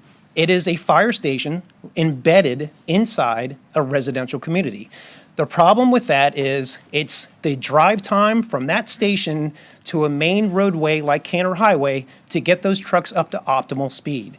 When they have an emergency out of Station 22 Tropical Farms, it's going to take them up to 2 minutes to get to Cantor Highway. Why? Because it's a residential community. Many families there, many kids at play, driveways coming off that road. The roadway does not have shoulders for cars to pull over, so the trucks have to be extremely conservative responding to the call. I just told you I have 8 minutes to respond to an emergency. I'm losing 2 just to get out to a main roadway. We feel if we take that station, relocate that station, put it on a main roadway like Cantor Highway, then I'm going to save those 2 minutes. They respond to an emergency. They're immediately on the roadway, and we get up to optimal speed to respond to that emergency. Those are the two areas that I feel like have dropped that level of service to meet 90% of the time. That would benefit the community. Number 3, this is different. This is Indiantown. This isn't about the level of service. It's about where the station is located currently. Indiantown, Station 24. Indiantown's going through a lot of growth right now. And in Indiantown, where they are currently located is in a governmental multi-use type facility. It is not a standalone fire station. Indiantown, we have a lot of resources out there. The reason is if they have brush fires, if they have structure fires, high-level extrication calls due to these heavy vehicle accidents that happen out there on a routine basis, their closest backup station is greater than 20 minutes. So we have a lot of assets located in that one facility. Problem is, we can't house them inside the facility because we've exploded beyond the capability of what that facility is, meaning all this expensive equipment that we have, and I mean they are expensive, we're putting outside, exposed to the elements on a daily basis. We're not getting the true lifespan, and we're losing money because of that, and it's not conducive to that. However, because there's development out there in Indiantown, there is a neighborhood right now, over 2,000 units. There are a developer that has already talked about offering some land for a standalone fire station, which would be located on 609, which is a good location because it still helps with that level of service there. But the standalone station will help, we can grow with that community. But what we're looking to do is this. We're hoping, if you accept the study here, where we know we're going to plant future fire stations, what we want to do is negotiate with these developers and put the lion's share on the developers. So when a developer comes to us and they say, look, we're going to give you land, that's great. Land is expensive. However, building a fire station is not cheap. And what we're looking for is to truly negotiate with them. And if you want to give us land, great. Now you need to help us build a fire station and take this expense off the taxpayer and let them, as their growth and the level of service increases, it's on their back, not on the taxpayers in town. So that's what we're looking to do overall. The Western Palm City Station, the one I didn't mention, is the location. That location that we chose, optimal, is by I-95 Martin Highway. Right now, there is a Stewart West Cobblestone neighborhood. They are, and I'm telling you, I responded myself to different house fires out there, brush fires, medical calls. It is greater than a 20-minute response to certain areas of that neighborhood. That neighborhood has been out there for a very, very long time.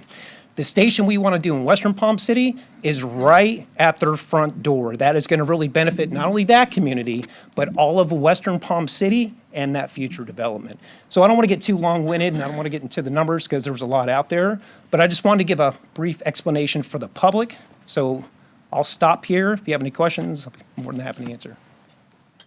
Continue, Commissioner Capps. Any more questions? Well, I would like a little more explanation about existing versus projected.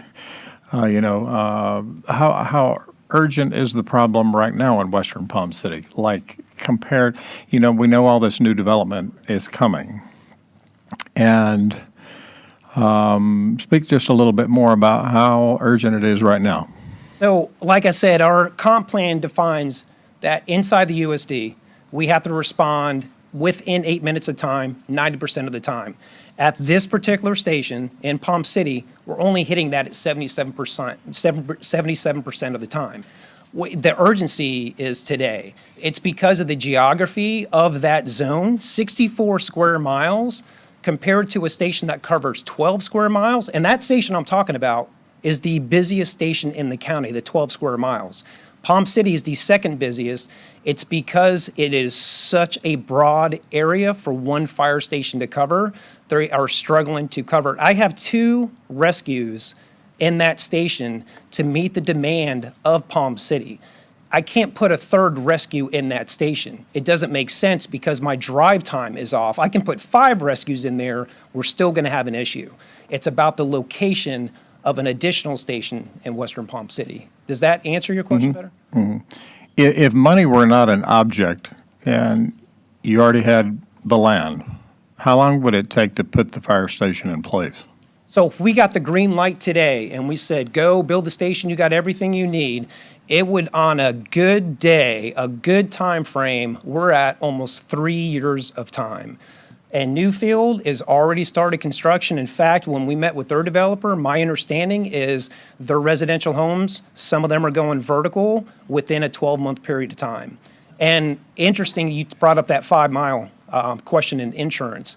There are parts of Newfield, which is inside the USD, that if we did nothing today, and Station 21 Palm City covered Newfield, that there is the back part of that, the northern side of Newfield, we would go beyond the 5 miles, meaning someone would go in there, buy a home, and then when they go for their homeowner's insurance, they would find out they were greater than 5 miles, and their homeowner's insurance would be through the roof.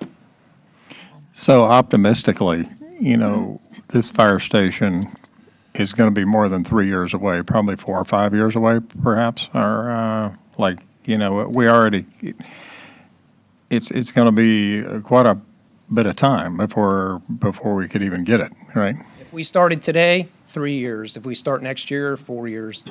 So, yes, that's accurate. That's all. Thanks. Commissioner Vargas.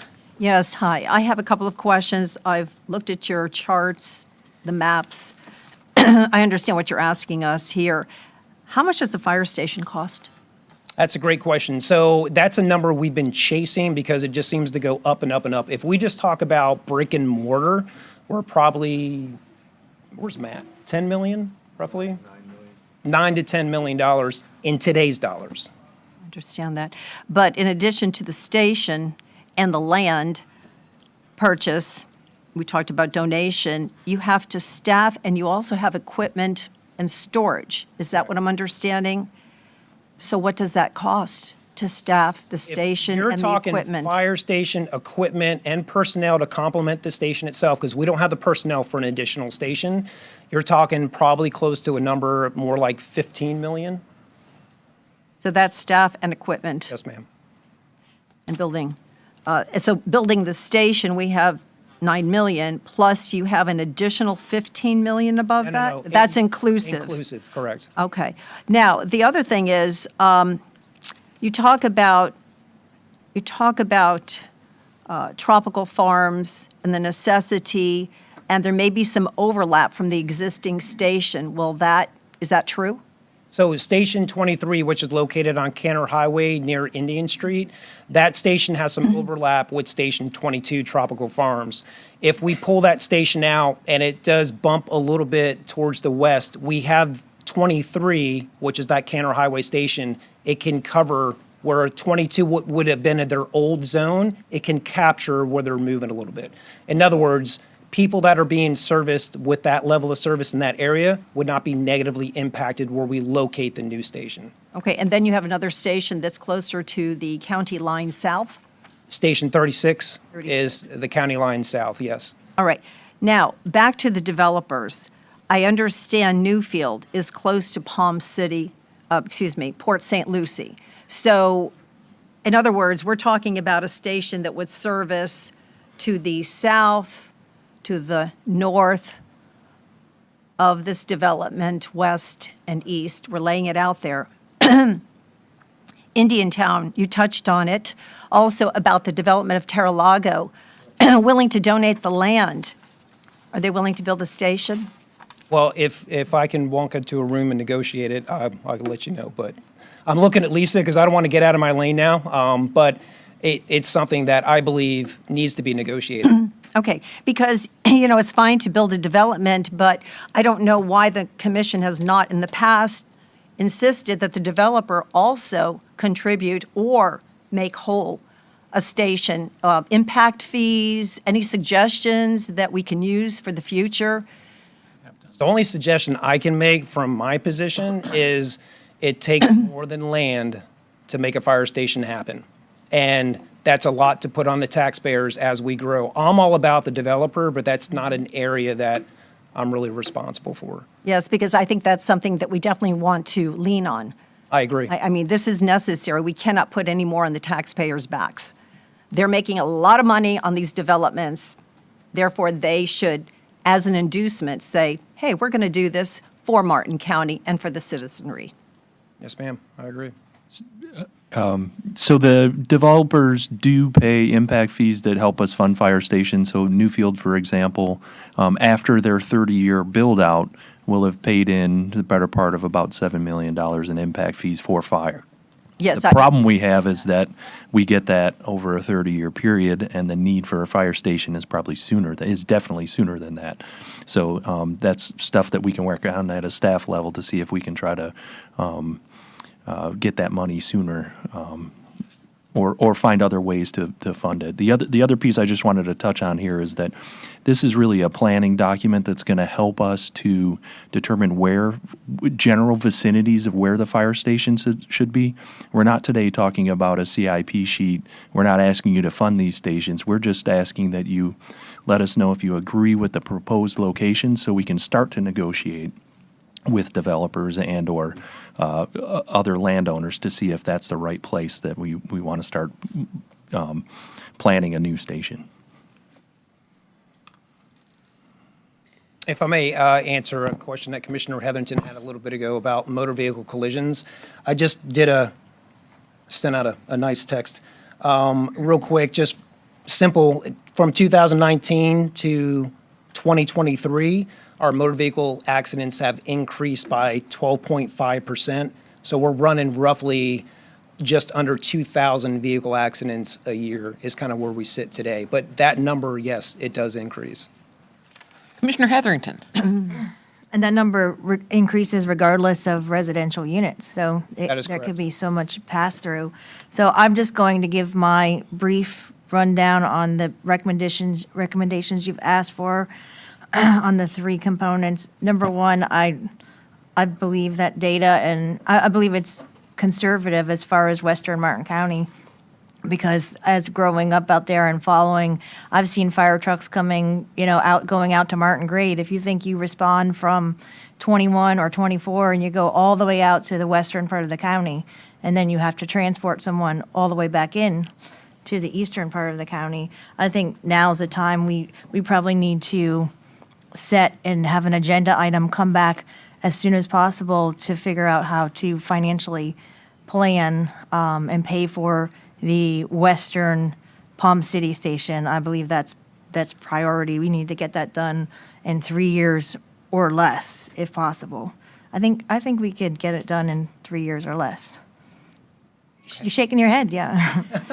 I'm shaking my head. And then on the tropical farm station, I think the best location alternative would be on Canner Highway in the Public Works facility, because you could then track down Canner, you could hit out Bulldog and South Fork and up around Bridge, and then you could also come in to the east. So that would be my preference for location for the tropical farm station. And then as far as Indiantown, we talked about this yesterday. I'm happy to see that it's not moving far from the existing 24. That station has not grown in many, many, many years. I think I wrote a newspaper article when I was first out of college, and 24 was about the same size that it is now, and in the same location as well. So I would love to see that we address the interlocal agreement with Indiantown so that we have a really good assessment of what we're going to be responding for of the county, and is the Village of Indiantown committing to partnering with us, because I think that might be key first to establish a long-term interlocal agreement with, and then cite the station for Indiantown. So those would be all my preferences. And I would, including in these recommendations, like to see something, an agenda item come back soon to financially plan for Western Palm City. Commissioner Campy.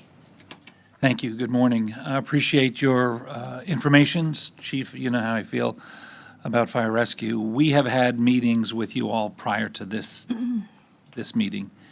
I agree with both strong points that Commissioner Heatherington made. you have to factor in 95 in the Turnpike because, yes, your criteria is all residential unit based, but those are, the two busiest roads in the United States, or two of them. They're also extremely dangerous for our personnel to respond for those, so that has to be factored.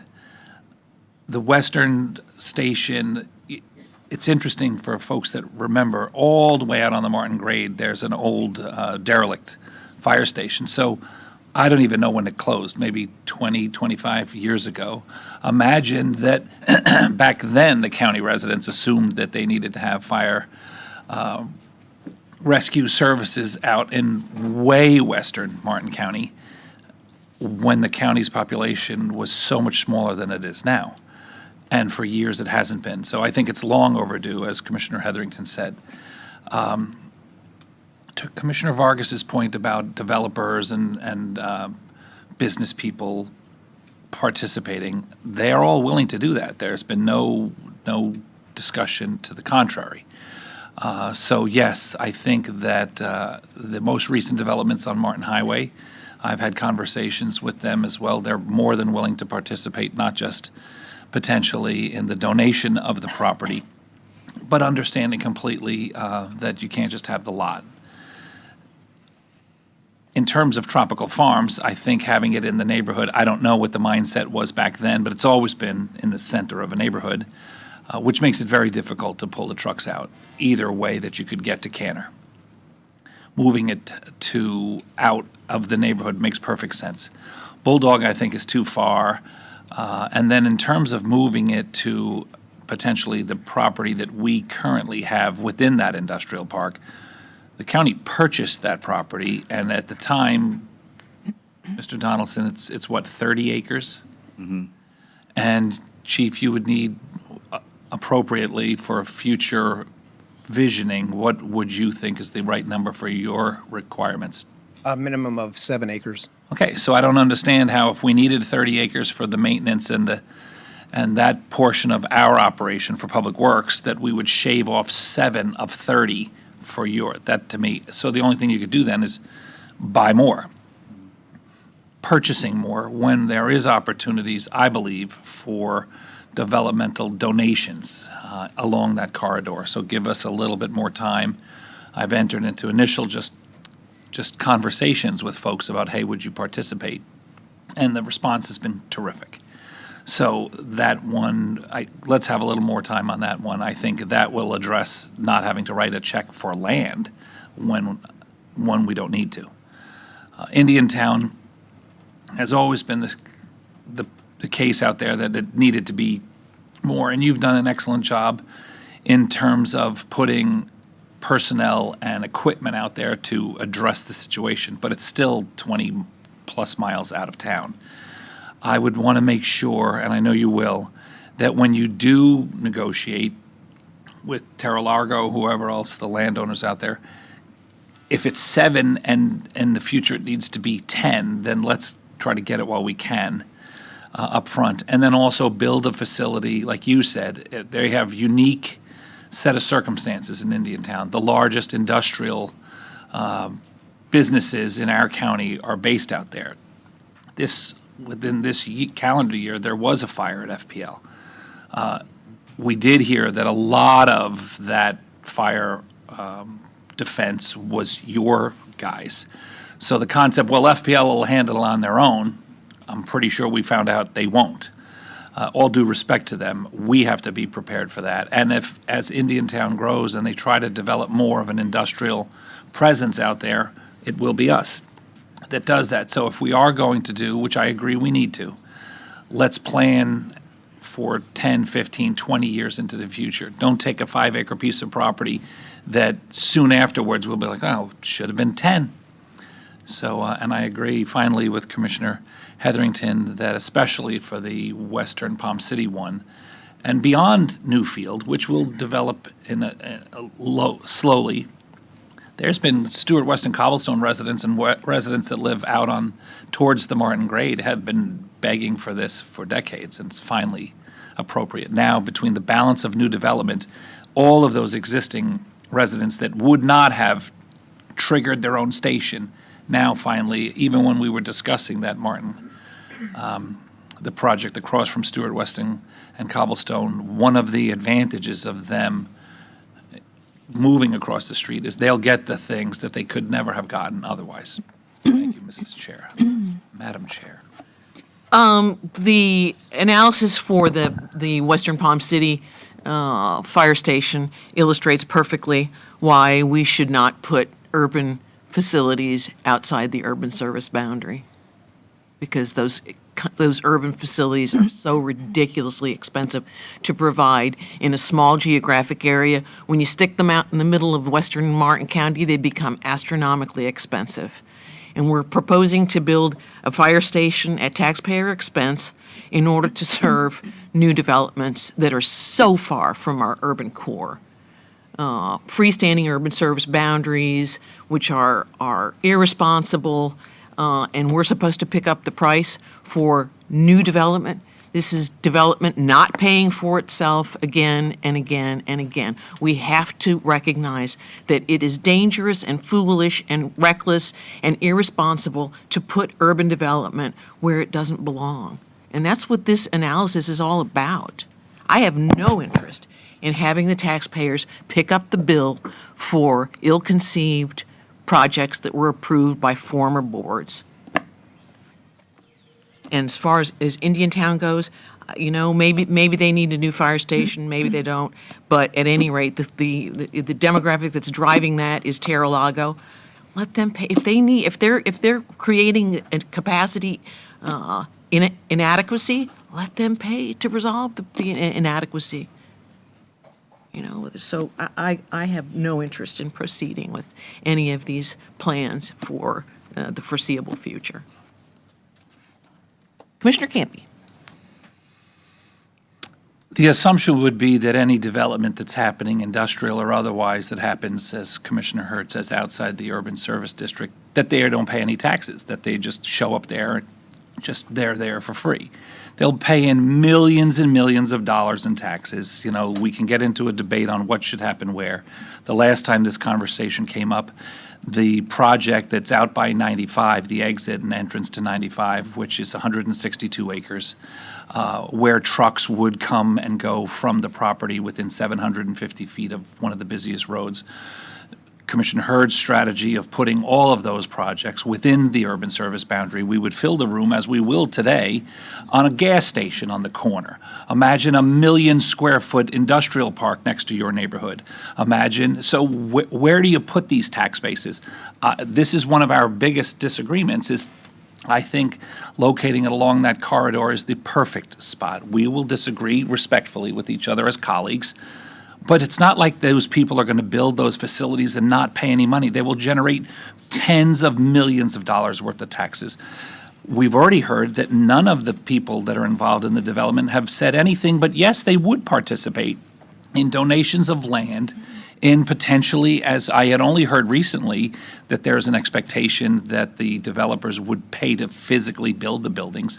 And to Commissioner Hurd, when she says she has no interest in building anything out there, tell that to the people that live at Stewart West and Cobblestone and the people that live west out there that they should get nothing. They've been paying taxes for decades and decades, and so we just say to them, whether Newfield happened or not, there's been a conversation about a Western Palm City fire station for years, but it was a non-starter because we couldn't have done it.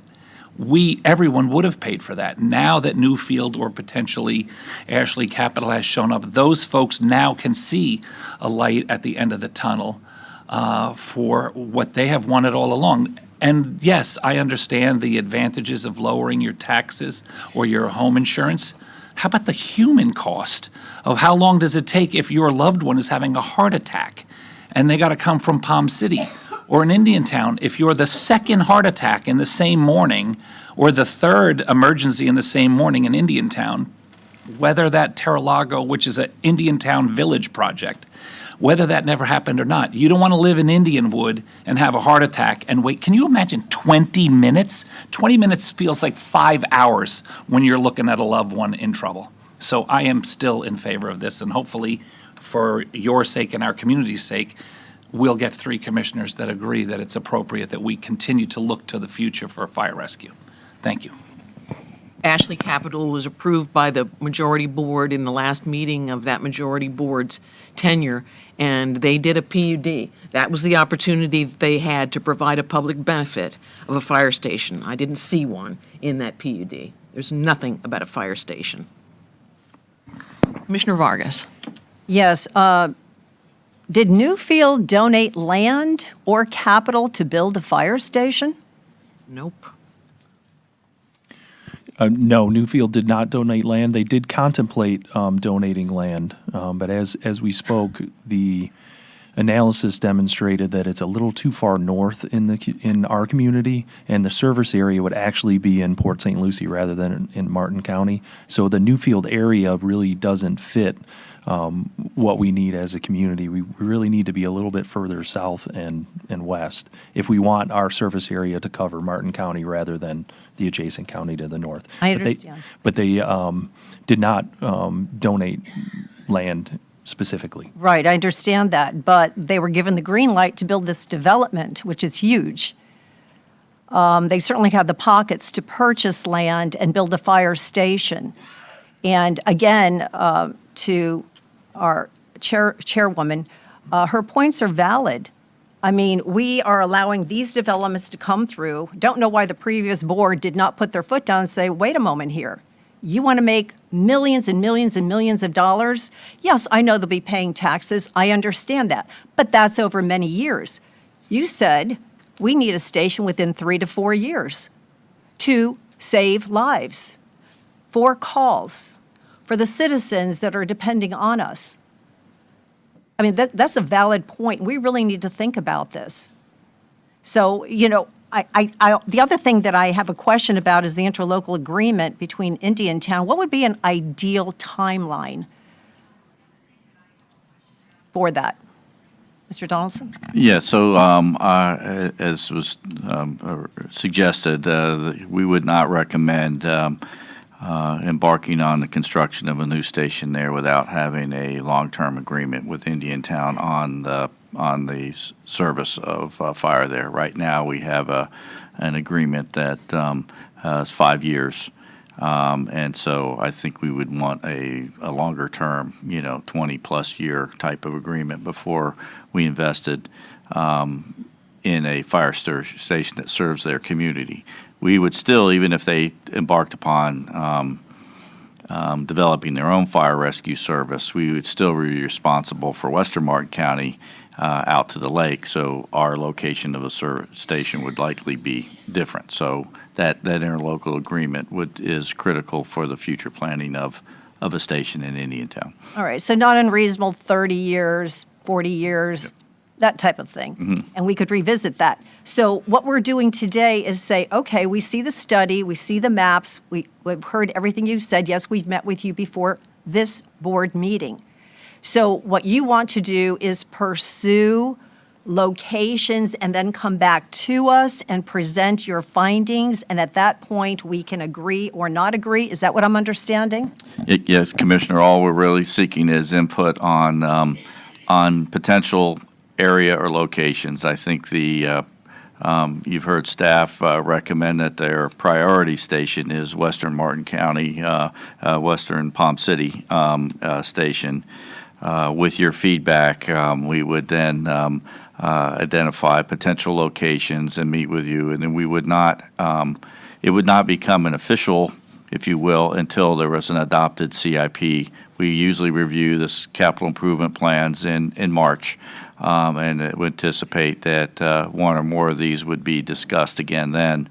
And again, we wouldn't, the actual expense towards planning any one of these wouldn't be done until the board officially approves a capital improvement plan sheet, whether it's for the acquisition of land or for any portion of the project. So at this point, this is simply a planning study showing the 3 areas of need, the benefits of doing something in each one of these 3 areas.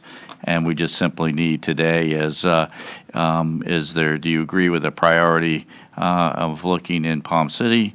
And the other pieces would be if you have any suggestions on the location. And you don't need to provide a suggestion on location today either. You can just simply accept this, and of course, there'll be numerous meetings before any one of these three are resolved. Thank you. Commissioner Heatherington.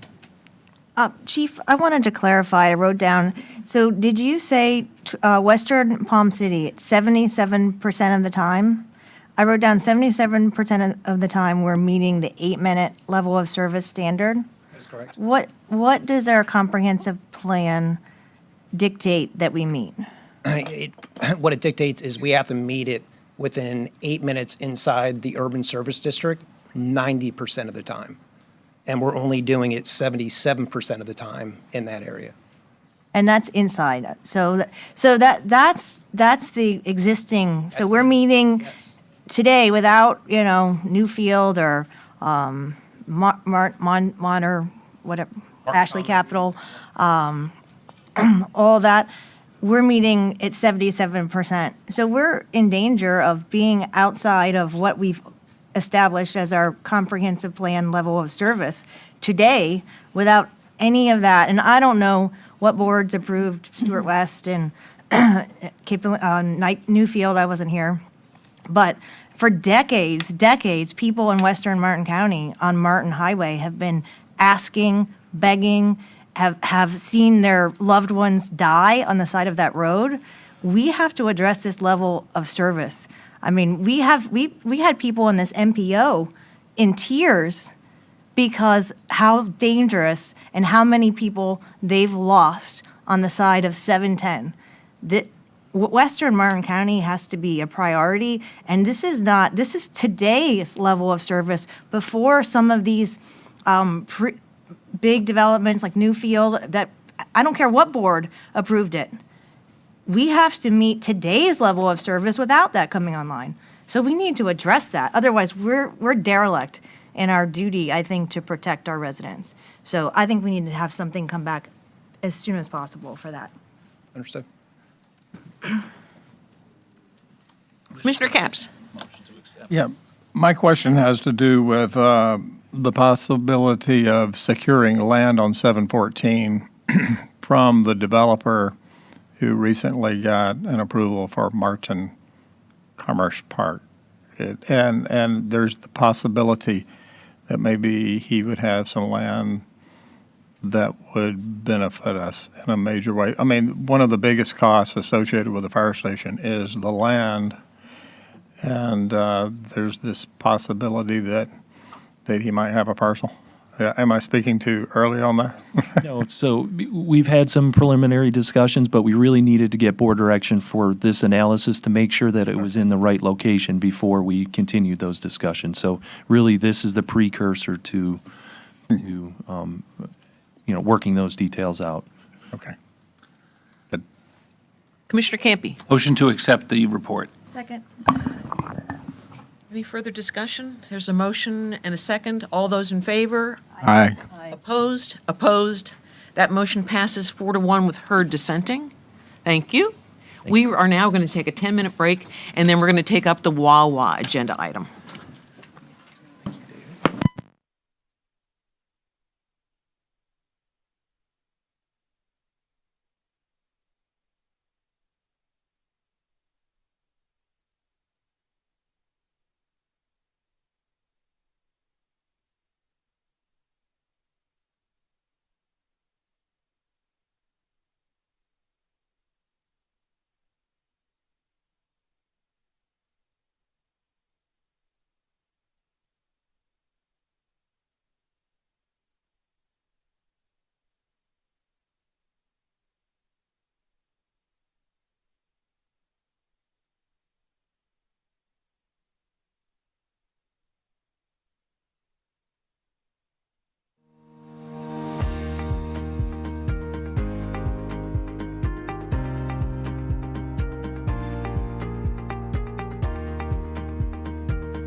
You're on. Thank you. We're back live.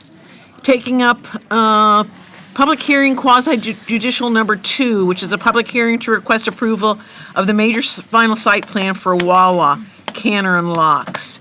This is a quasi judicial hearing. Any ex parte disclosures? Already, Commissioner Vargas, don't have to push your button. already filed. Filed? Okay. If I have any, they're filed. I have them and they've been filed. I've had some and they've been filed. I have some and they've been filed. Okay, next, I'm rusty at this. Next thing, the people who are going to be providing testimony, please stand, raise your right hand, and be sworn in by the clerk. Not public. Raise your right hands. Do you swear or affirm the evidence you're about to give will be the truth, the whole truth, and nothing but the truth? And have you provided the necessary information to the clerk? Yes, affidavit of mailers were turned in at the LPA hearing, and I am submitting a copy of my work history and the agenda item to be filed as Exhibit 1. Excellent. We can proceed with staff's presentation. Thank you, Madam Chair. Good morning, Commissioners. I'm John Sennett, Senior Planner with Growth Management. I'm presenting the Wawa, Canner and Locks Major Final Site Plan application. This is a request by Engineering, Design, and Construction on behalf of Canner Investment Partners for approval of a major final site plan to construct an approximately 5,537 square foot convenience store, including 12 fueling stations and associated infrastructure. The subject site consists of an approximately 2.29 acre undeveloped parcel located at the southwest corner of Southwest Locks Road and Southwest Canner Highway in Stewart. Included is a request for a certificate of public facilities reservation. The site is located approximately 0.7 miles southwest of the I-95 interchange, and it's located just over half a mile east of the Locks Road and Tropical Avenue intersection. The property is currently zoned GC, General Commercial. To the north of the property and the west, we see the R2 zoning district, which is a residential designation.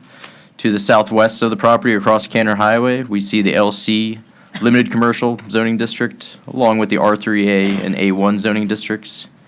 And this PUD to the south is the Florida Club. The future land use designation of the subject property is General Commercial. To the north and west, we see the Estate Density 2 UPA future land use designation. And to the southwest across Canner Highway, we see the Limited Commercial future land use designation. This application is for an approximately 5,537 square foot convenience store, including 12 fueling stations and associated infrastructure. The proposed use is consistent with the existing general commercial zoning district and the general commercial future land use. Ingress-egress is proposed from Southwest Locks Road and from Southwest Canner Highway. From Locks Road heading into the site, that will be a right-in only with a new turn lane proposed. Egress onto Locks Road from the site will be a right out or left out. From Southwest Canner Highway heading into the site, it will be a right in or left in with new turn lanes proposed on Canner Highway. And leaving the site heading to Canner Highway, that will be a right out only. As a condition of approval, the owner is required to dedicate right-of-way along Southwest Locks Road and a 10-foot drainage easement along the western property boundary. The required due diligence materials have been reviewed and approved by the Real Property Division of Public Works. This is the site plan. You can see along the Canner Highway frontage, along the bottom part of this plan, you can see the new right turn lane proposed and the new left turn lane proposed. Along the Locks Road frontage, you can see the new right turn lane proposed. And again, left turns into the site from Locks Road are not permitted. The development is subject to the Article 4, Division 20, Commercial, Multifamily, and Industrial Design Standards of our code. The applicant is requesting alternative compliance from certain commercial design provisions for the right and the rear facades. For the right and rear facades, the applicant is requesting alternative compliance from transparency requirements. They're proposing faux windows rather than transparent windows based on the location of their restrooms and their walk-in coolers. And on their right facade, they're requested alternative compliance for the building massing provision. Staff recommend approval The Board of County Commissioners is the final decision maker for this application. This is the front facade. Fairly standard Wawa. You can see on this facade they have plenty of windows and also some faux windows. On this right facade, you can see these gray faux windows in lieu of transparent windows based on the location of their restrooms and their walk-in coolers. This is their left facade. You can see the outdoor dining area. And this is the rear facade. Again, we have some faux windows in lieu of transparent windows. This matter was heard before the local planning agency this past Thursday, December 5th. The outcome was a split vote, 2-2. Development review staff have found the Cantor Investment Partners LLC application to comply with all applicable regulations and the comprehensive growth management plan as detailed in the staff report. Staff recommendation is to move that the board receive and file the agenda item and its attachments, including the staff report as Exhibit 1. Move that the board adopt the resolution approving the major final site plan for Wawa, Cantor, and Locks. And move that the board adopt a resolution approving and accepting the 10-foot drainage easement and the warranty deed for dedicated right-of-way along Southwest Locks Road to Southwest Cantor Highway from Richard Restrelli and Kathy Restrelli, husband and wife, as a condition of approval of the Wawa, Cantor, and Locks major final site plan, and authorize the chair to sign any and all documents necessary to complete the transaction. That concludes my presentation. Thank you very much. Applicant have a presentation to be made? Actually, before we do that, Mr. Waters, any questions from the commission for staff? Seeing none, Mr. Waters.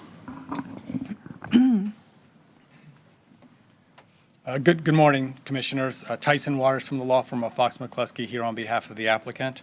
I want to start by thanking staff for their efforts and their review through this whole process, and it's with great pleasure that we agree with your staff's recommendation of approval, and we'd ask that you do the same thing. As your staff has mentioned, we did turn in the affidavit of mailings at the hearing, and I'd also like to file for the record the resumes and working histories of our sworn-in consultants that include Brad Curry, David Baggett, Luke Lambert, Jeff Smith, and Neil Campbell. Thank you. And in a minute, I'm going to have Matt Williams with Matthew Development and Cantor Investment Partners, the applicant of this this project, come to the podium to give a little bit of information on his company. And then after that, we'll have David Baggett from Haley Ward go into a little bit more presentation about the project and the site plan in front of you. But before we start, before we do that, I think it's very important, based on some of the comments, questions, and concerns raised by the public and by some of the commissioners about this application, to go into the history of the site. So since the original zoning map was adopted in 1967, commercial uses, including convenience stores and gas stations, have been a permitted use on this site. Can you talk more into the microphone, please? I'm I'm having difficulty. Sorry. Is this better? I think it is. Okay, thank you. So since the original zoning code in 1967, this property has been allowed to have commercial uses, including a convenience store and gas stations on it. And that right was reaffirmed by the Board of County Commissioners in 2017 as part of a mandatory rezoning to change the land use from the old Category C R3A to the current zoning district of general commercial. Since the county's original comprehensive plan in 1982, this property has had a commercial general land use designation, which allows and contemplates commercial uses such as a convenience store and gas station. Since the current property owners have owned this property for the past 40 years, so in 1984, again, this piece of property has been allowed to have a convenience store and gas station on it. So for the past 60 years, the use being requested today has been a permitted use on this piece of property. And so why do I bring this up about the history of the property and the zoning and land use? Because it's very important that this board appreciate what we're asking for, and perhaps even more importantly, what we're not asking for. We are not asking you to amend your comprehensive plan. We are not asking you to amend your future land use map or your zoning map. And we're not asking you to modify or amend your land development regulations. Instead, to the contrary, we're simply asking that you follow those documents, follow the terms of your comprehensive plan, follow the guidelines set forth in your future land use map and your zoning map, and follow the terms and conditions and regulations found in your land development regulations. And we're also asking that you listen and respect the review and consideration done by your professional staff. We've worked with them for almost the past year to address this project to make sure that when we come for you, we check all those boxes. We comply with your comprehensive plan and we comply with your land development regulations. And I think as your staff's already testified to, we've done that. We comply with your comprehensive plan and we comply with your land development regulations. And with that, I'd like to ask Matt Williams with Matthew Development and Cantor Investment Partners to come up here and talk a little bit about his company. Morning. My name is Matt Williams, and I'm the applicant, developer, and future landowner of the subject property today with Matthew Development as well as Cantor Investment Partners. Yeah, just want to appreciate the time before you guys and just quickly introduce myself. Happy to answer any questions after David presents more information on our project. But then to really just take a step back on a little bit about us, a little bit about what we do. So back in about May of 2023, we identified this piece of property. We're developers. We investigate all sorts of uses and types of property throughout the state. We're fortunate enough to have a great relationship and a really awesome partnership with Wawa, who is one of the first-in-class tenants in their category. And we sit down with them and identify certain opportunities. This came up. It really fit well in their network for growth of Martin County and serving customers that they feel are underserved in this part of the county. So doing that, we kind of get the next step of due diligence on the property and are very pleased to find out of the zoning, of the land use and comp plan that's consistent with gas stations. So we have a high level of confidence that we could deliver for our tenant. We start spending a significant amount of money on consultants, engineers, geotechnical engineers, civil, environmental architects, you name it, to come up with a full engineering design package and plan to review with staff. Then over the last year, we've been going back and forth with staff, ensuring we've molded and modified any sort of criteria on the plan to come up with an acceptable plan that meets code and complies with all the land development regulations. So we're here today to present that to you and looking forward to hopefully having you guys acknowledge of what we've done and what we've worked on with staff.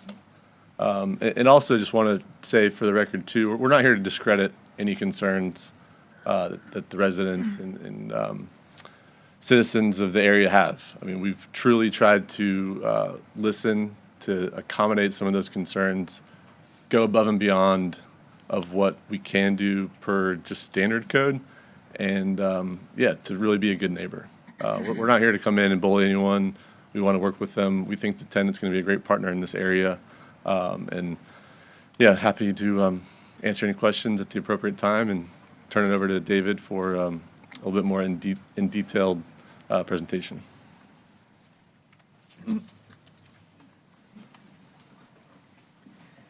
Morning, Commissioners. Let me see if I can get there. Tyson had to raise it up a little bit. I'm David Bagger with EDC Haley Ward. I have been sworn in. I'm the civil engineer for the project. I'm going to take some time this morning to walk you through some of what Tyson's already eloquently outlined, which is our compliance with zoning, land use, and the LDR.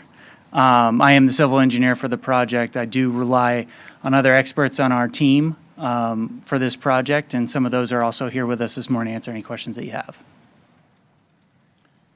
So some of this has already been highlighted in John's presentation, so I'll try and move through that information efficiently and stop where it needs additional clarification.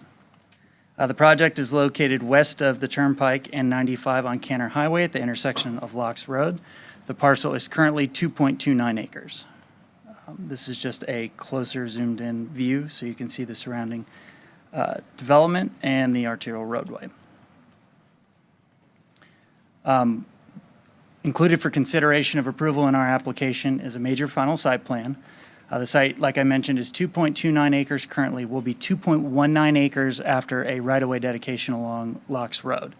The proposed convenience store is 5,537 square feet and the fueling positions are 12 with a canopy. Project also includes associated landscaping, access, stormwater management, and utilities. So a little bit more on the history. As Tyson noted, the original zoning map designated this property as R3A in 1967, which had gas as a permitted use, approximately 57 years.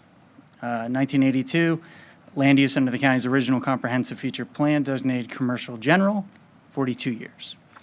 The proposed site plan is compliant with existing zoning, general commercial, compliant with the existing land use, commercial general, compliant with the land development code and comprehensive plan, with the sections therein on the slide. The project meets concurrency, level of service, and adequate public facilities, Article 5.32D. This is just another slide matching John's, showing the future land use map, commercial general on the property, and the zoning map reflecting the general commercial zoning. Delving a little bit more into the permitted uses. So as we've noted, we have a future land use of commercial general and current zoning of general commercial. The zoning designation is compatible with gas station convenience as a permitted use. Under the permitted use categories, there's subcategories in the code, which this development would fall underneath vehicular service and maintenance. It's important because that tracks through the rest of the code here in the subsequent slides. This is a table taken out of the LDR, table 3.11.2, just showing the matrix of vehicular service and maintenance as a permitted use for GC zoning. Vehicular service and maintenance is an allowed use, but per the code requires approval by the board as a major site plan. There are, this is simply to say that, in contrast, there are other uses in GC that fall underneath, that uses under the GC zoning that, should they fall underneath other thresholds in the code, would be approved at a staff level as a minor site plan, so it would not be before you or before the LPA or have as much consideration as this application has been given in those formats. Some of those uses could include a shooting range, indoor, pain management clinic, kennel, car wash, storage facility, funeral home, restaurant, convenience with or without drive-through. So that's an important one because this is a site that could almost lend itself to say a drive-through, a Dunkin' Donuts, something that would generate traffic, and so long as it met the LDR could be proposed here, where we feel like this, following the avenues outlined in the LDR, has been given the full consideration of the code. So with that table set, some of the land development regulations that apply to this site, minimum lot area is 10,000 square feet, minimum lot width is 80 feet, maximum building coverage is 60%, max height is 40, and minimum open space is 20%. All of those regulations have been met or exceeded with this proposed application. Most notably, you can see that the building coverage is substantially less, and that includes the canopy for the fueling stations. And then our minimum open space requirement is about double. We're about 41% as opposed to the code minimum of 20%. Looking at setback requirements, one unique feature about this site is because it's got right-of-way on 3 sides, there's not really a side setback. It's all treated as front setbacks, and that's what we've included in our proposed site plan. So we well exceed any of the minimum required setbacks. This is a view of the site plan, and for those that don't like to look at black and white engineering plans, here's a color rendering of that site plan. For utilities, there's already public water and sewer stubbed out to the site in anticipation of future development, so we'll be utilizing those service connections to serve the project. Getting into landscaping, there's a few steps here, and if you'll follow me. Because this project, with the proposed use of budding residential, is required to have what is called a Type 4 landscape buffer. In the code, there's some interchangeable language there, but the term that is used further in that code section is buffer yard. A buffer yard is a landscaped area intended to separate and partially obstruct the view of two adjacent land uses or properties from one another. Stepping down to further, what the definition of that is it's a 40-foot wide landscape strip with a 6-foot opaque fence, wall or berm. It can be any one of those three. At least one tree and 34 shrubs for every 300 square feet. Trees must be at least 14 feet in height and 3 inches caliber. The proposed buffer that we have on the applicable property line, which would be our western boundary abutting the residential property, is a 40-foot strip, plus we've added another 6.5-foot strip to ensure that we can get that landscaped with native trees and shrubs. We do include a 6-foot high opaque fence, and we've put that atop the berm. As I mentioned in my previous slide, it's any one of those three, but to make sure that we've promoted the best screening that we can, we've placed that on a berm elevated above the property line. The area also includes a bioretention area planted entirely with native trees and wetland vegetation, and that system does achieve a net improvement of nitrogen and phosphorus removal from stormwater. The project also proposes buffers around the adjacent right-of-ways, a 10-foot buffer planted with native trees and shrubs. We're preserving 2 larger oaks on the frontage of Canner Highway, and similarly, we have a bioretention area at the corner of Locks and Canner. This is a depiction of those areas highlighted in green. You can see the emphasis on planting on the western boundary for screening and meeting the Type 4 buffer requirements, along with the preservation of the oak trees on Canner Highway and landscaping buffers around the right-of-ways. This is a cross-section depiction of the Type 4 buffer on the western boundary, showing the double rows of trees and the screening with the opaque fence on the 3-foot berm. Some renderings of the lines of sights from the respective right-of-ways. This is from Canner Highway traveling west, looking towards the proposed store. This would be standing in the intersection, looking at the corner of Locks and Canner. This view would be if you were traveling towards the intersection at Canner from Locks Road, so heading east. And this would be looking at the western property boundary from Canner Highway. You can see on the center of that depiction the Type 4 buffer. And similarly, the same Type 4 buffer from Locks Road with on the far right-hand side of that picture the opaque fence. Our firm completed environmental assessment and tree survey, tree report this year. Some of the findings and outcomes of that: there's no native habitat located on this site. The site has been historically cleared. There's a couple pictures included for reference there of that condition in the past. There's no jurisdictional wetlands located on site. The project will preserve 2 larger existing oaks along Canner Highway. And out of the 111 planted trees per the LDR, 98 of those trees, or 88%, will be larger than the code minimum at time of planting. Moving into architectural information on the building and the canopy. This is just a same slide that John included in his presentation, the front, left, right, and rear facades of the building. This is a depiction of the fuel canopy. The proposed project complies with Article 4, Division 20 of the Commercial Design Standards, and just generally outlining what some of those elements are. The facades are designed to reduce mass or scale, non-uniform monolithic appearance. So think of in context of the heart of that would be not to have a big rectangular flat-walled structure fronting an arterial roadway, something unappealing to look at. Whereas Wawa's proposed architecture provides some visual interest and satisfies the requirements of the LDR.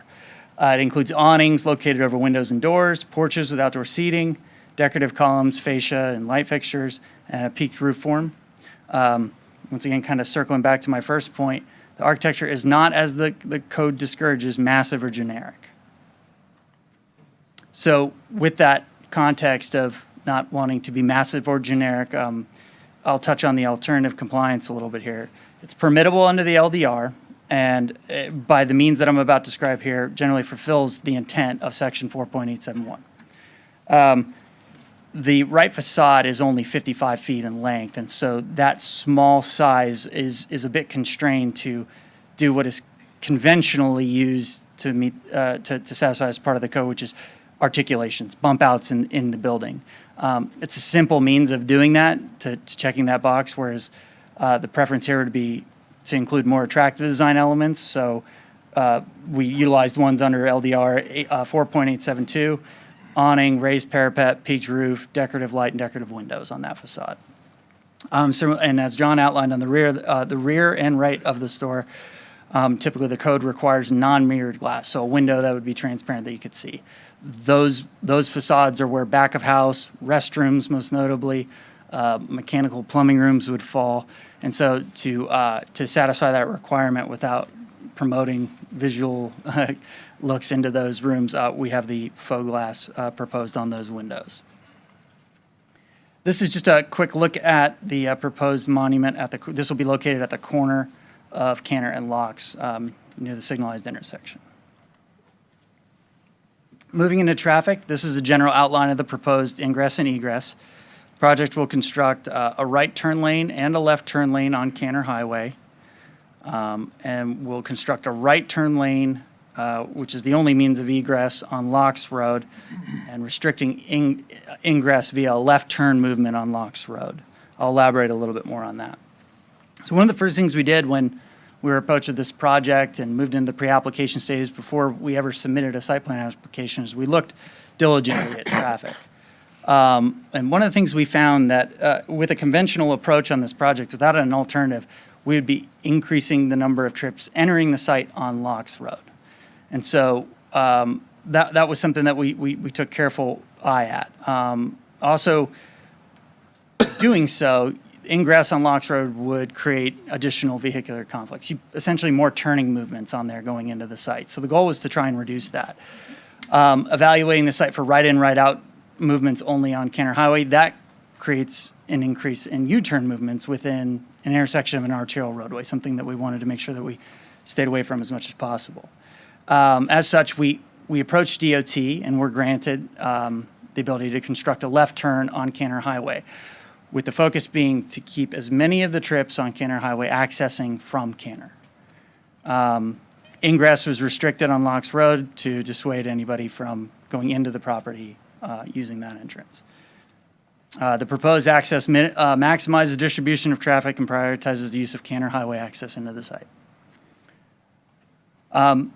The proposed site plan has two driveways that, once again, is to allow more distribution of traffic, and it's restricted in ways that reduce new trips onto Locks Road coming into the site versus other alternatives.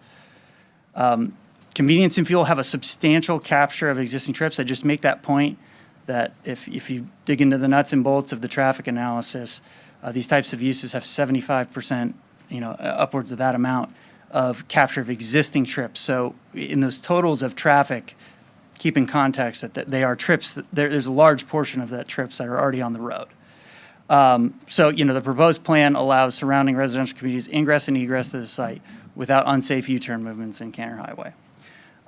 Last point I'll make there is that Martin County Fire Rescue, through review of the application, did request that we add a new hydrant be installed at Locks Road. That would be on our north boundary.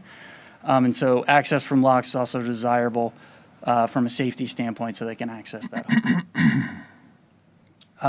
Some of the codes that the proposed application complies with: Section 4.844, mobility and connectivity, Section 4.845, driveway and location and design, and once again, Section 5.32, the LDR, adequate public facilities. This is just an excerpt from our staff report with the underlying portion there, saying that the project has received a positive evaluation. Similarly, another excerpt from our staff report outlining all the various areas where we've met adequate public facilities: potable water, sanitary sewer, solid waste, stormwater, community parks, road facilities, mass transit, and public safety. Our team really believes that this is the right location and for some of the reasons that I have outlined here. Compliant zoning and land use has been mentioned quite a few times in this presentation. It's located on an arterial roadway and a major collector. Those are the designations for Canner Highway and Locks Road respectively. It's consistent with a comprehensive plan. The project will provide high-quality service to communities west of I-95 and the Turnpike. And the Wawa brand is, in store model, really emphasizes creating a safe, community-based environment for their stores. They really integrate themselves into the local community. This will be the spot where, you know, the patrolmen, first responders, anybody out west of 95 serving those communities will stop. They may pick up their coffee. I mean, Wawa goes extra lengths to make sure those guys are fueled and good to serve their community. And you can see here they hold events where they have hoagie building contests and everything else. And the county, I'm sure, has seen those with the respective store openings elsewhere.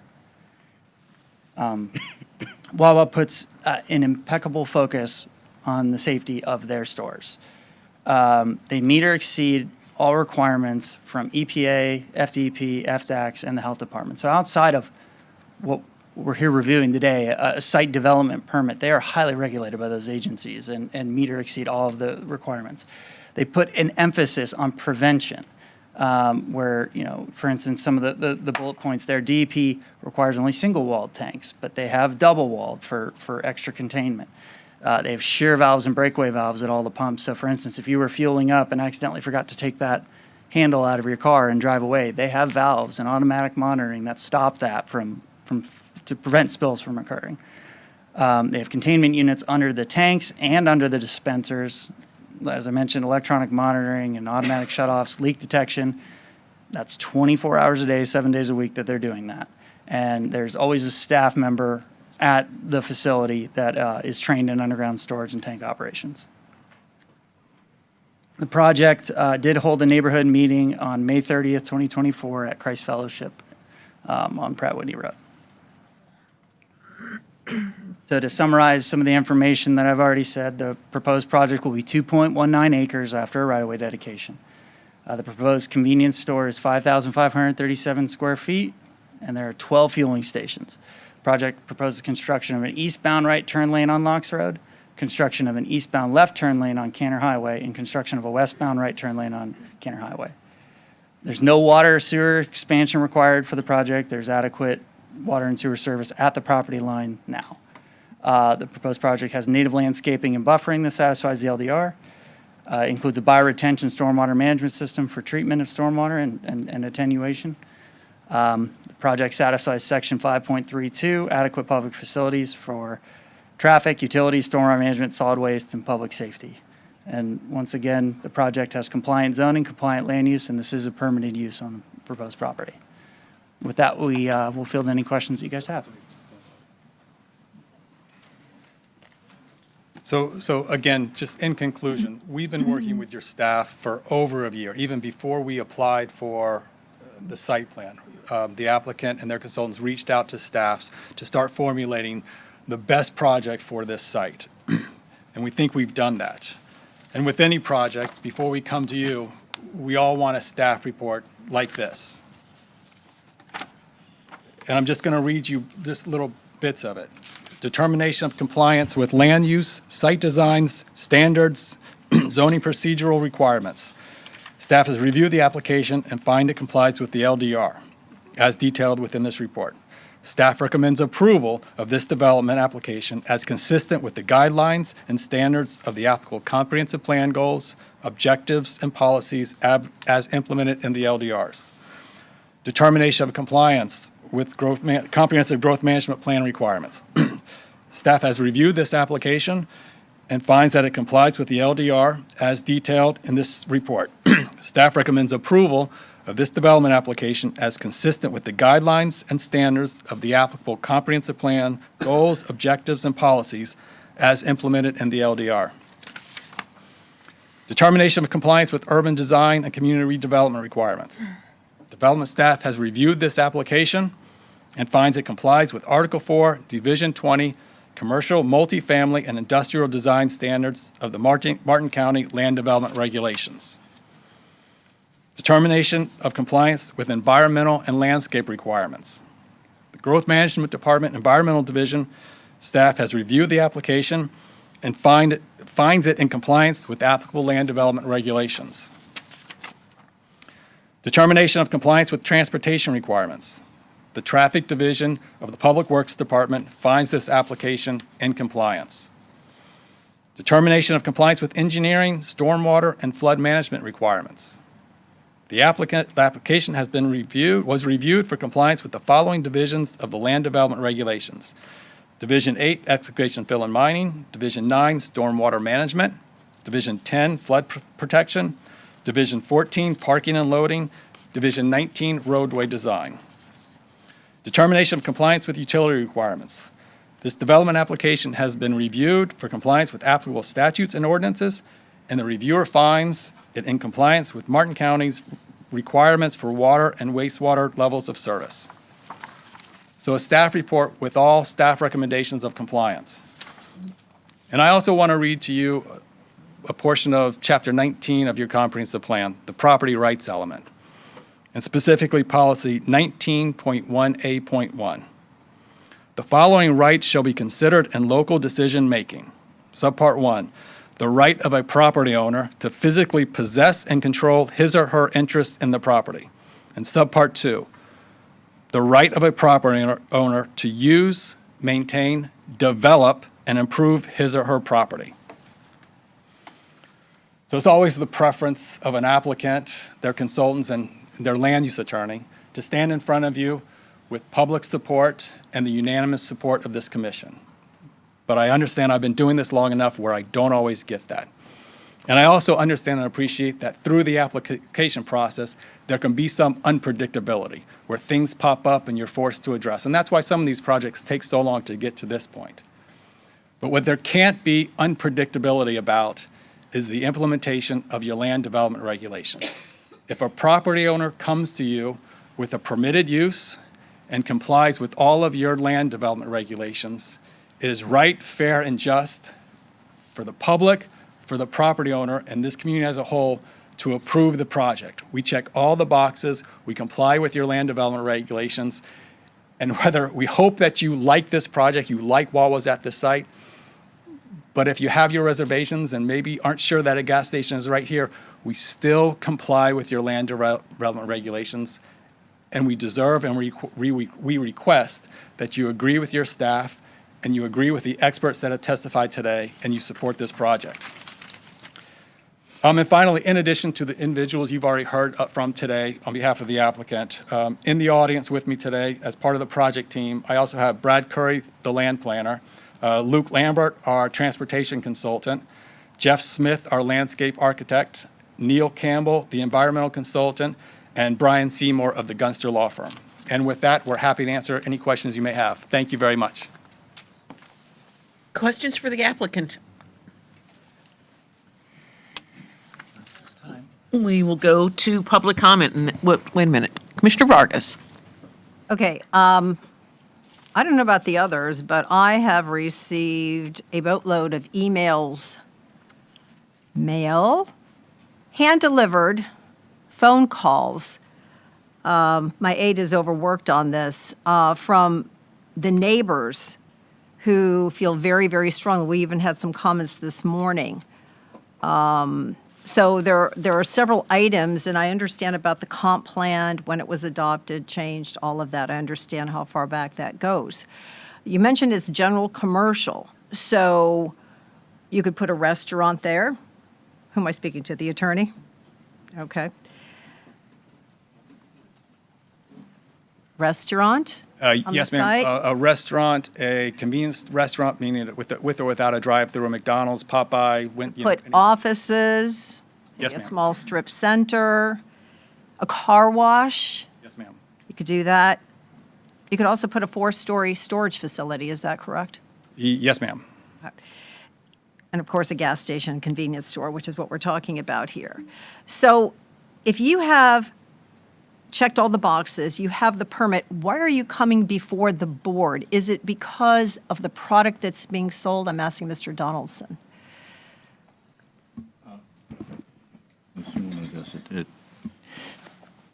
Elise Elder, Deputy County Attorney. You're coming before the board today because of the product that's sold. A gas station requires Board of County Commissioner approval. All those other uses would just be administratively approved by our Growth Management Director. Okay, so it could have been rubber stamped by this department had it not been a gas station.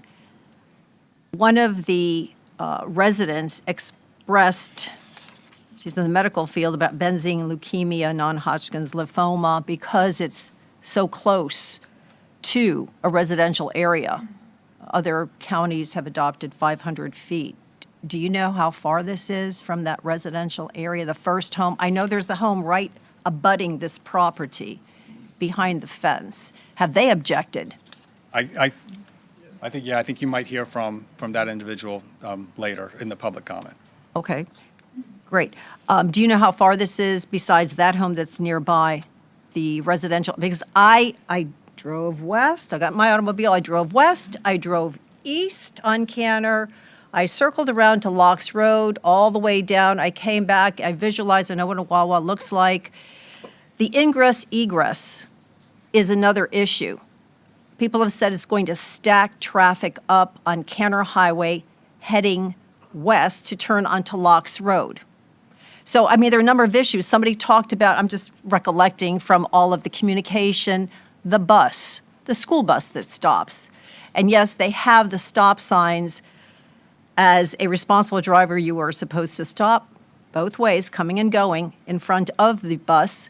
The children are let out in front of the community. They jump on the bus again in front of the community. I have the same type of situation where I live. If somebody does run the bus, stop signs, that's a sheriff department issue. You might think there's a lot more traffic coming into the Wawa. Somebody might run down that vehicle that ran the stop on the bus, take down a license plate. I've heard what you said about the safety concerns that the company has for folks to visit at all hours of the day and night. Were you going to say something? I'm sorry. Going back to the distance between the adjacent homes, from the underground storage tank area and the vent stack area, I think from the closest home, it's between 250 and 300 feet. Okay. Is there any regulation in Martin County that it has to be further away? No, ma'am. Not at all. So you have no minimum there. There are, Paul Schilling, Growth Management Director, just if I may, there are some standards in the land development regulations, which it is compliant, required to be compliant with. There are standards of specific uses. It's section 3.106, and that's vehicular service and maintenance. So it talks about the fuel dispensaries and above-ground tanks and vent pipes and those not being closer than 50 feet from a property line. So this is 200 and some odd feet. There are requirements such as for a neighborhood convenience store on that same lot that the building housing the retail establishment be located no closer than, I believe, 10 feet to the fuel pumps. So this is far exceeds that. I'm talking about the actual fuel dispensary. And then there are requirements for the fuel storage systems, that those shall be installed and maintained in accordance with Florida statutes 4.403.061, so the state agency.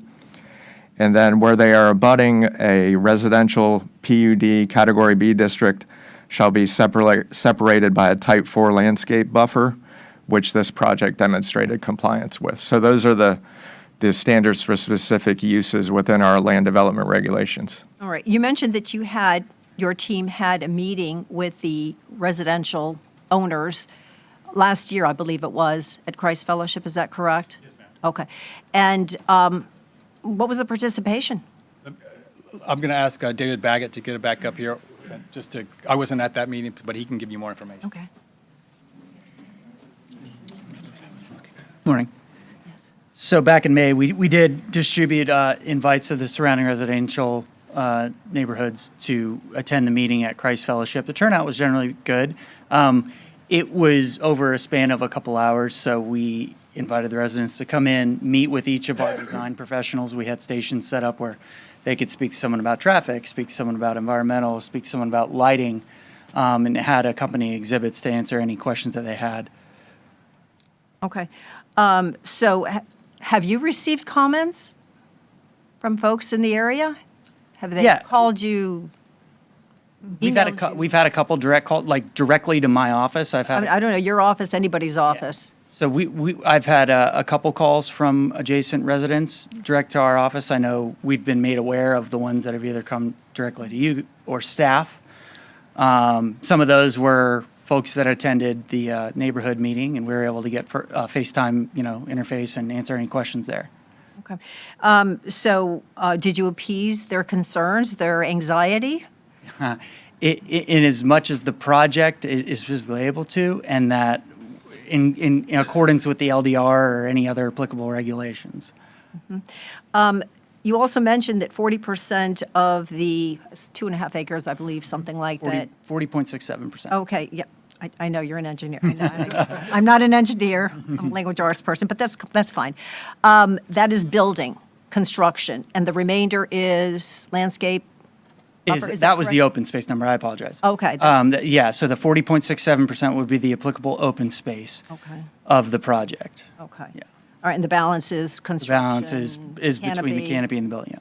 All of that. Now, I know that you mentioned about a wildlife report, because I did have meetings before today's event, and people are concerned about, the gopher tortoises, the habitats from, do you have to have another report completed and presented to Martin County before you start construction? Because I understand they can walk on the property at any time. Is that correct? Yes. I believe the report you're referring to is what I touched on, is our environmental assessment. That's where we go out and we look at wetlands, vegetation, any species that might be on site. During that, we didn't have any listed species of concern at that point in time.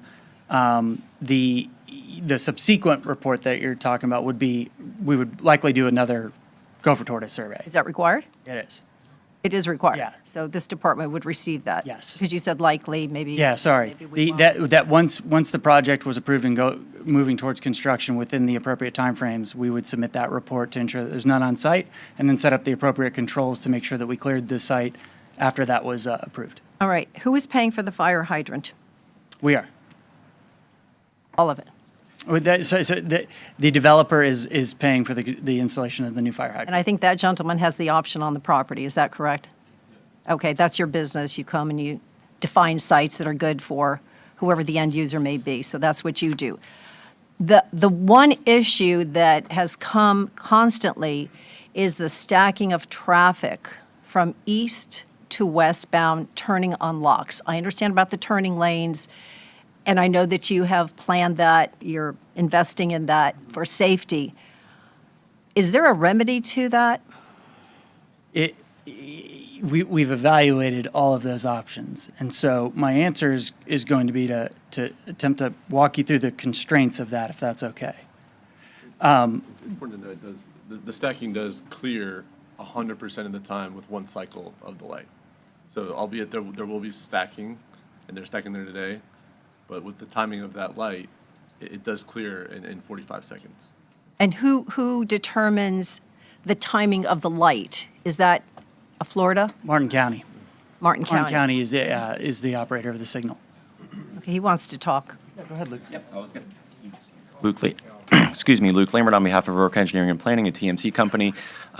Martin County is the operating and maintaining agency of those signals and that timing.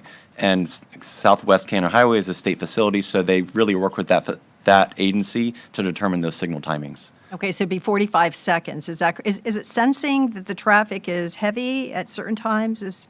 So Martin County is very fortunate. They do have a lot of vehicle detection, and so there are cameras that detect when they need to switch phasing from the main line to the side street. Okay. That's all I have right now. There's a staff light on. Is that still relevant? No, that was from earlier. Thank you, Commissioner. Thank you. Anybody else? We will go to public. You will have 3 minutes to speak. The first speaker is Christine Truitt, followed by Len Burke.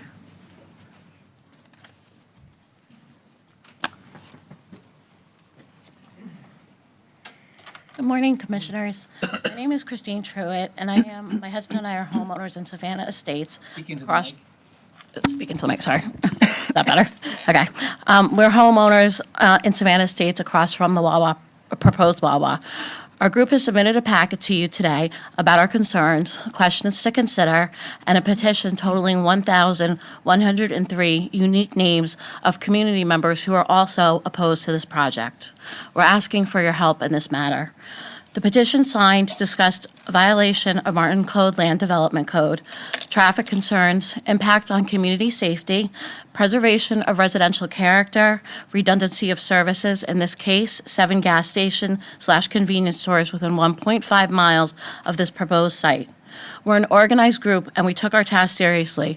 We talked to people, we listened to experts in various fields, read research, looked at codes, and became more concerned as we did this. One concern was so serious that we added information on page 6 of your package with supporting literature. That is the negative health effects of gas stations on residential neighborhoods. Tammy spoke to some of this morning. Several members will come up to speak to each topic in more depth. Something really struck me in all of this. During the LPA meeting, 3 of the 4 planners had a lot of questions and concerns about this project, leading to a 2-2 vote. One planner who voiced many concerns, and he voted yes simply, and I quote, because he was afraid to poke the bear. The bear in this case being Wawa and likely the wealthy developers that will benefit from this development. We also heard from the county's legal team that if the owner of a commercial parcel submits an application and it meets all codes, that it has to be approved. In essence, if 10 commercial landowners sitting in a row all want to put up gas stations and they meet the code, then up goes 10 gas stations. This leaves me wondering who's really in charge of our community. Is it the bear? I also thought of the word planning in our local planning agency. Clearly, even when they attempt to plan and really think through a proposed application for a site, it is really fruitless as the bear makes the determination. Does this mean that we're leaving the bear in charge? I don't think so. I think that's why we have a planning agency, and I think ultimately you overseeing the approval of development projects. Our planning board has real concerns about this project. 1,103 of our constituents have real concerns. This proposed development on this particular site has no real planning from a county development consideration. It is simply an application sitting on a site that was owned 60 years ago with very little residential homes around it at the time. It has mostly met the code and should now get approved. But we don't see it that way. We ask the commissioners not see it that way also. It's time to poke the bear and time to take back control of the city planning and move to shared vision of this beautiful county and take care of each other, the animals, and our shared home, and the natures and landscapes. Ma'am, your time is up. Thank you. Please poke the bear. Help us poke the bear. Thank you, Commissioners. Thank you. Len Burke is next, followed by Jennifer Blott. Thank you for letting the little people speak. Others are going to talk mostly about the traffic, things like that. My question is to all of you board commissioners, when is enough with the overbuilding? I said, for example, Fort Lauderdale has become the new Miami. I go there a lot.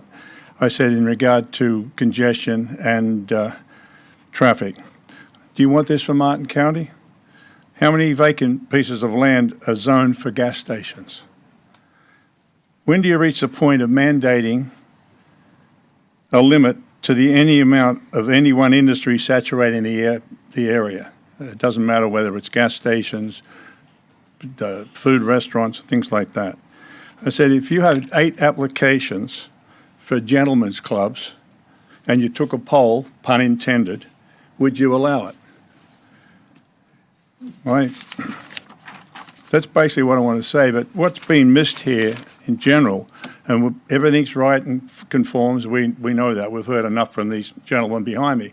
But the situation is, who's looking at the situation with the people that, live, work in the area, have to commute, things like that. I mean, big corporations have no empathy for anybody. It's bottom line profit. You see it all the time. Look around areas south of us, all the dead malls of America that have been, shut down by the use of Amazon. So what happens eventually if we get Amazon that can ship gas directly to your house? Could happen. There you go. So now we're going to have a bunch of empty gas stations. So in general, as a resident of Savannah Estates, I just think that this doesn't apply to be in this position. Go down the road a little bit. There's plenty of room out west to build gas stations. Thank you very much. Jennifer Blott is next, followed by Eileen Weisberger.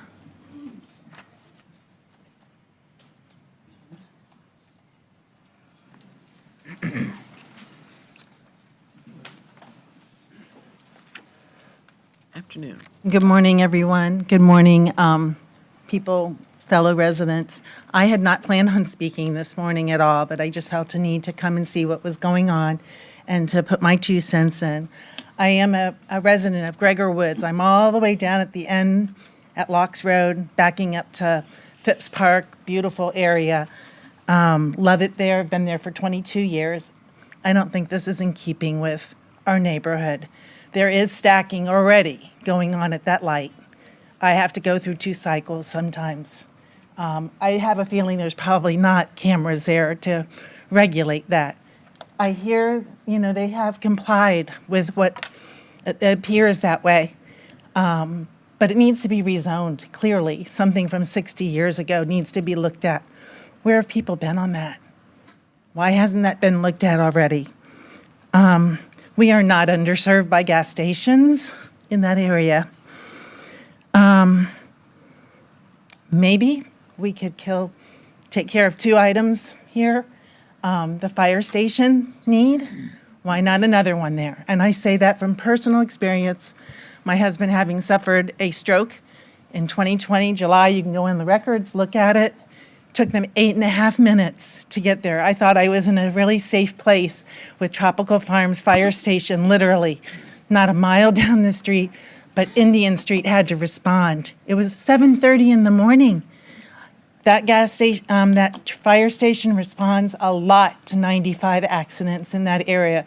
You know it, going to Martin, northbound to 95.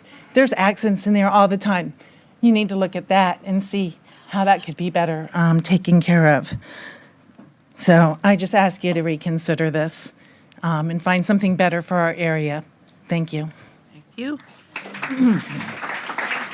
Eileen Weisgerber is next, followed by Michael Pinella.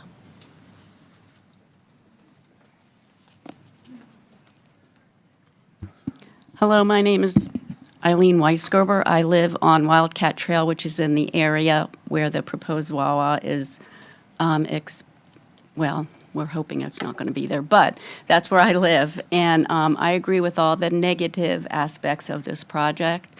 I think unless you, which I know the commissioners have, visited the site and seen the traffic and seen the beautiful parts of the area back there.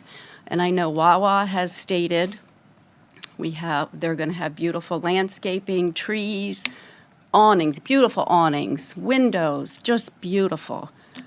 No. The area that we live in back off of Locks Road, that whole area, if you want to see something beautiful, go back there. And it's not just the scenery, it's the people, it's us. We all work hard. We love our neighborhood. Anyway, that's just a little personal part of it. I know everybody has statistics and all that. I'm not a lawyer. I'm not a commissioner. I'm just a person that loves their home and the people that live there. Thank you. Good to see you again, Eileen. Michael Pinella is next, followed by John Dial. Michael is not here. John is not here. Peter Leon.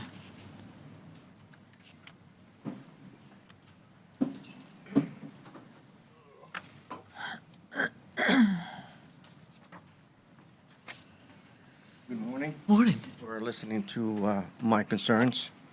I was at that May 30th meeting. It was not informative. It was to tell us what they were going to do, not to listen to our opinion. So I'm going to give you some facts. You've listened to these and you have the data for it. Currently, there is stacking. In the study, it says there's 400 feet of stacking. That's equivalent to, if you take a 15-foot car length, that's 27 to 40 cars in that corner. I live on Marin Drive, and to get out of there is not 45 seconds. Okay, I have to wait for a good Samaritan to let me out. So it takes 7 seconds, 5 to 7 seconds. By the time someone turns from Canner into Locks Road to my drive, to our driveway, and I've seen some serious close accidents in that area. So I look at, I heard the previous meeting in regards to the fire station, and I really respect the looking at the future plans for fire stations. I'm an ex-firefighter out in New Jersey, and I tell you, these guys making a call every hour, and I pray every time I see them go over the bridge, over the turnpike. I really do, because I've lost friends. And today, if you look at, like they said, there's a half mile between the station, the fire station to Canner or out on Tropical Road. It takes them 2 minutes. And now if you add an exit or entrance out of Locks Road, and God forbid there's an accident there, they're locked because there's no side road for those trucks to go on. They may be able to turn around, which now adds another 2 or 3 minutes to be able to respond and save a life. Okay? With all the construction going further west on Canner, with all the warehouses that are being there are trucks coming down on Canner over that bridge or over the freeway at 60 miles an hour. They do not stop on a dime. I've been to too many accidents involving tractor trailers that cannot stop on a dime. And we're now saying we're going to put a turnaround at that point. Oh my God, we're just going to see more accidents. Those accidents that are not reported in the previous meeting are going to be now added to this list. And I really ask you to look at the traffic situation. Locks Road should not have an entrance. There should not be a business there that stacks up any further the traffic that's there at this point in time. Thank you. Thank you. Sharon Reek is next, followed by Paul Fuchs.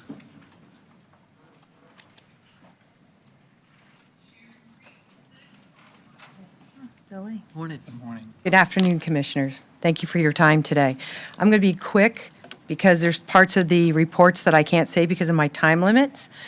But I want to say all due respect to the Wawa brand, EDC, Martin County State staff report, there's some concerns.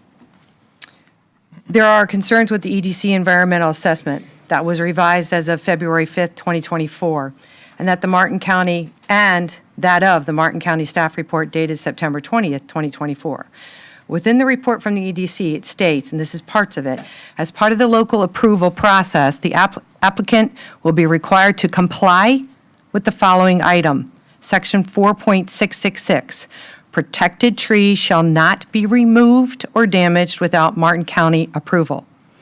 The report states trees meeting the minimum protection standards as referenced were observed on site. A tree survey, a tree mitigation plan will be required prior to land clearing approval. A tree survey of the proposed development area has been conducted and is included with the report that is there. In my opinion, the interpretation of the words within Section 4.666 is to not remove or damage any protected trees, and goes so far as to state that a tree survey will be required prior to vegetation removal in order to meet the written word of the Martin County regulations. If this section were upheld as written, the construction and approval of the Wawa gas station on this site would not be permissible. As for the Martin County staff report dated September 20th, a tree survey including approximate position of protected trees, protected tree clusters, landscaping, and other vegetation to be removed, to be preserved or removed. This is in contrary to the requirements set forth in Martin County Section 4666.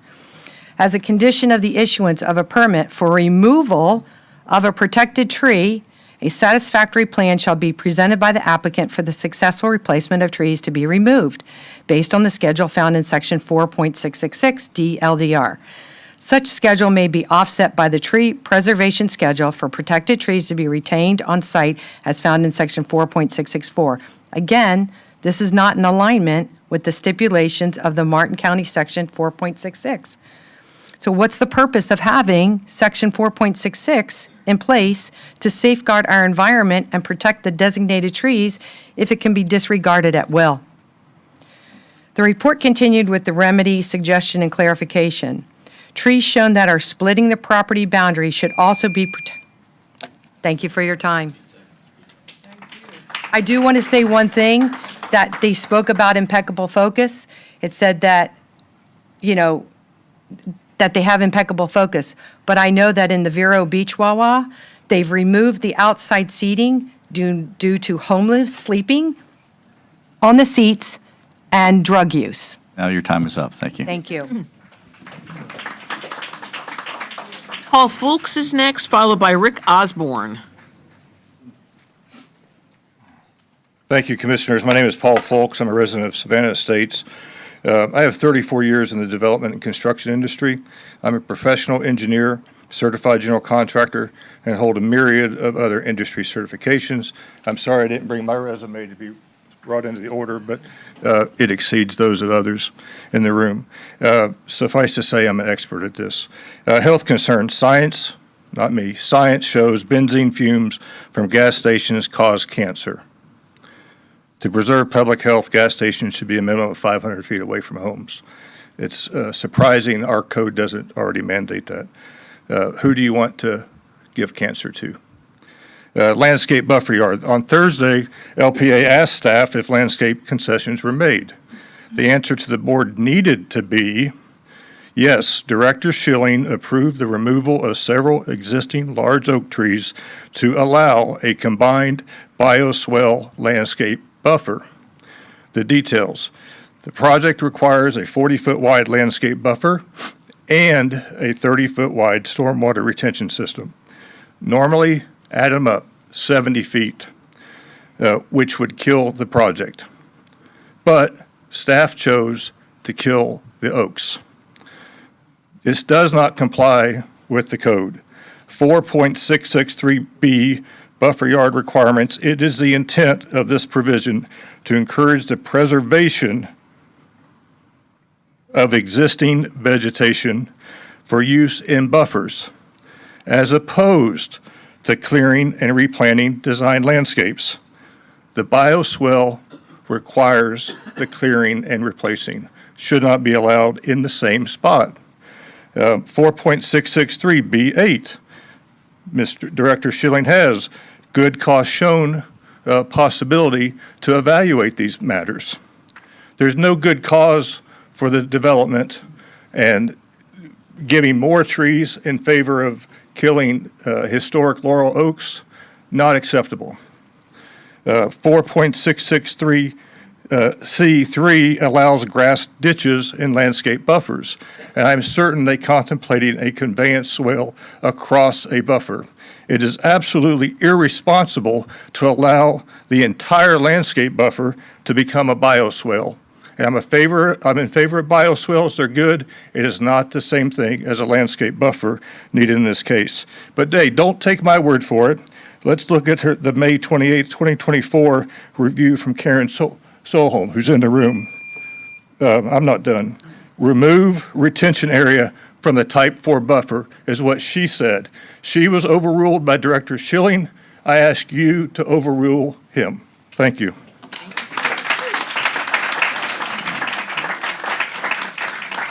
Rick Osborne is next, followed by Paul Gedwed.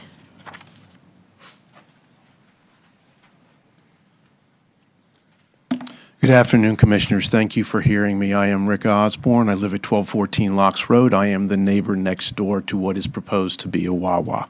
When we moved there, we moved into an area surrounded by woods with a very peaceful, that was very good for my boys who are on the autism spectrum. They're in their early 20s right now, and we are continuing to try and find ways for them to work into the community and to healing.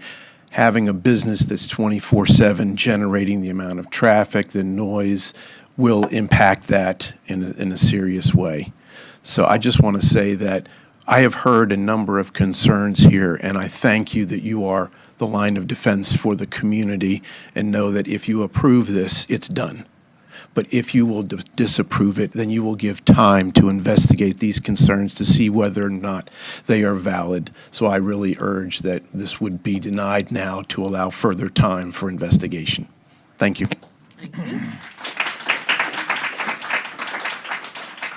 Mr. Gedwed will be followed by Jean Reef. Morning. Good morning. My name is Paul Gedwed. I've been a resident of Savannah Estates for 10 years after buying the last new home in the subdivision in December 2014. I retired from a 46-year career at the end of 2023 and from retail. My positions were filled leadership roles across the U.S. with the last 9 years spent as a district manager for Ross, responsible for stores as far south as Lake Worth and north to Jacksonville over to the North Orlando suburbs. I drove over 36,000 miles a year. Wawa was a frequent stop for me. The folks at Wawa run a nice business. Wawa was conveniently found off I-95 or in town next to hotel or retail centers away from residential areas. There are 4 Wawa locations 4 to 7 miles from my current home, and all are away from any intrusion into residential areas. This is due to proper zoning that recognizes the distinction for proper boundaries between what's appropriate to provide safe and secure residential living and the requirements to operate various businesses. In the case of the proposed Wawa at Kenner and Locks Road, these distinctions have been disregarded with reference back to zoning decisions made in 1967. I was 13 years old in 1967. I'm 70 now. Other speakers have covered the surrounding land use when that decision was made in 1967 versus the current state of residential land along Locks Road down to the locks. Residential communities run along the entire route. There are 2 main roads, Locks Road and Southwest Tropical Ave, that access Kenner Highway with traffic lights only at Locks Road. This brings us to zoning. The property on the southwest corner of Kenner and Locks Road intersection was designated as limited commercial use. Why was the land proposed for Wawa also not chosen for limited commercial use at the same time? It was said at the LPA that we should have spoken up years earlier about this. In fact, we have a county planning commission and elected officials to drive a change to safeguard the community residents as we go about our daily lives. As citizens, we are called to action when notices of public hearings are posted. That's typically our first realization that actions have been taken regarding land use, which may not be in concert with the current land and zoning in the surrounding areas. With 2 RV parks and the recreational boat launches accessing the St. Lucie Canal, traffic along locks is not limited to typically sized vehicles.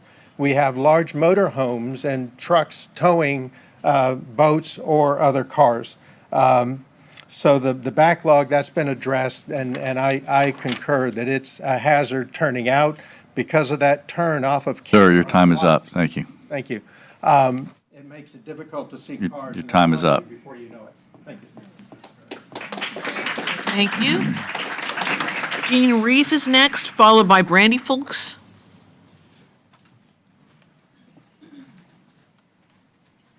Good morning, or good afternoon. Thank you for your time. My name is Gene Reef. I live in Locks Landing. 67 years ago, Locks Landing didn't exist. It was a cattle farm. And 67 years ago, Lake Tuscany didn't exist. It was a cattle farm. So therefore, a gas station and service station on the corner of Locks Road and Canner Highway at that point in time would have probably been a very wise thing with all the trucks and whatever that might go back to the cattle farms. But now, there's 400 homes between Lake Tuscany and Locks Landing. Plus, there's a new development called Locks Estates that's right down close toward the locks, the locks themselves. And we now have Savannah Estates. So therefore, that's become a residential area. It's no longer commercial. Something that was zoned to be for a gas station 67 years ago is old. It doesn't mean that it needs to be in existence today. Therefore, I think that that's the misuse of that type of property, which leads me to the next point. According to the rights of property owners in the state of Florida, and I read, the right of a property owner to use, develop, and improve his or her property for personal use or for the use of any other person subject to state law and local ordinances is permitted. They don't own the property. The man that owns the property is selling it. Therefore, his rights are not being violated, because if this project fails, he still has the right to sell his property to a veterinary clinic, to a little strip mall, to a little storage facility, whatever. So his rights are not being taken away from him. These people want to absorb those rights, and that's going to make it bad for us. So I say that you should vote this down. If you don't vote it down, at least table it so you can go back to zoning and say, why is this thing still zoned for a gas station? Thank you very much for your time. Thank you. Randy Fulks is next, followed by Fazul Ahmed. Good morning, Commissioners. My name is Brandy Fulks, and I am also a resident of Savannah Estates. It's not just Savannah Estates this affects. It's approximately 10 different neighborhoods, well over 1,000 homes, right? We have more than 1,000 people who have signed this petition. In 1967, the zoning on in 1967, that corner lot, I understand it was actually a fruit stand that was there, and we would welcome a fruit stand to be there where we could get fresh fruit and vegetables from local agriculture. That is something that we would welcome. My daughter is the daughter that is the person that has stood at that bus stop for the last several years. She is in high school, out at South Fork High School. Now imagine if it was your daughter, your son, early teens, standing directly across from a Wawa or any gas station, any convenience store, waiting to safely be brought to school at 7:30 in the morning. Some mornings it's dark. There are unfavorable things that happen at these locations. It does happen. It is real. I as well, March 23rd, 2023, had pulled out of my development, waiting at the traffic light. I was rear-ended. Today, I still go to the chiropractor every 2 to 3 weeks just to keep in alignment. I was on my way to work. I work at the hospital. I work 7A to 7P sometimes. I have no choice but to have my child be at the bus stop. There's also junior high students at that bus stop who are 11, 12, and 13 years old, waiting again to be taken to school without adult supervision. There is no easement for the traffic on that road to be pulled over. Currently, the sidewalk is on the side where the proposed Wawa is. There is no easement on, I'm assuming it's the westbound traffic on Locks Road, where the students stand in the front of our development. There are also, at least for the high school, 10 bus stops along that road and that route that are easily followed and accessible for any kind of predators that would be in that area, that would easily see the time again and again of what happens. You know, these students are out there at the same time. Please protect our children. It's my daughter's face. Please protect our children. Thank you. Fazul Ahmed is next, followed by Roberta Moss. Thank you for opportunity. My name is Fazlul Ahmed, and I own the business Jack James Mobile, and I've been here 12 years. I've been serving my community more than 12 years, and I think Wawa going to be put me out of business. Reason because 75% customer people come from the Locks Road, and actually everything for the people, by the people. It's not a Walgreens or CVS. It's a gas station, 7 gas station within a miles. So I think it's not a good idea for a gas station. And also, by the way, down the road, 96th and Canal Highway, I own the land. I apply for the same type of convenience store with the small plaza. I've been waiting 4 years. There is no response. Wawa, not even 1 year they apply, their application getting approved. There is just somebody behind making quick. I wish he can make a delay. Thank you. Roberta Moss is next, followed by Frederick Burgess.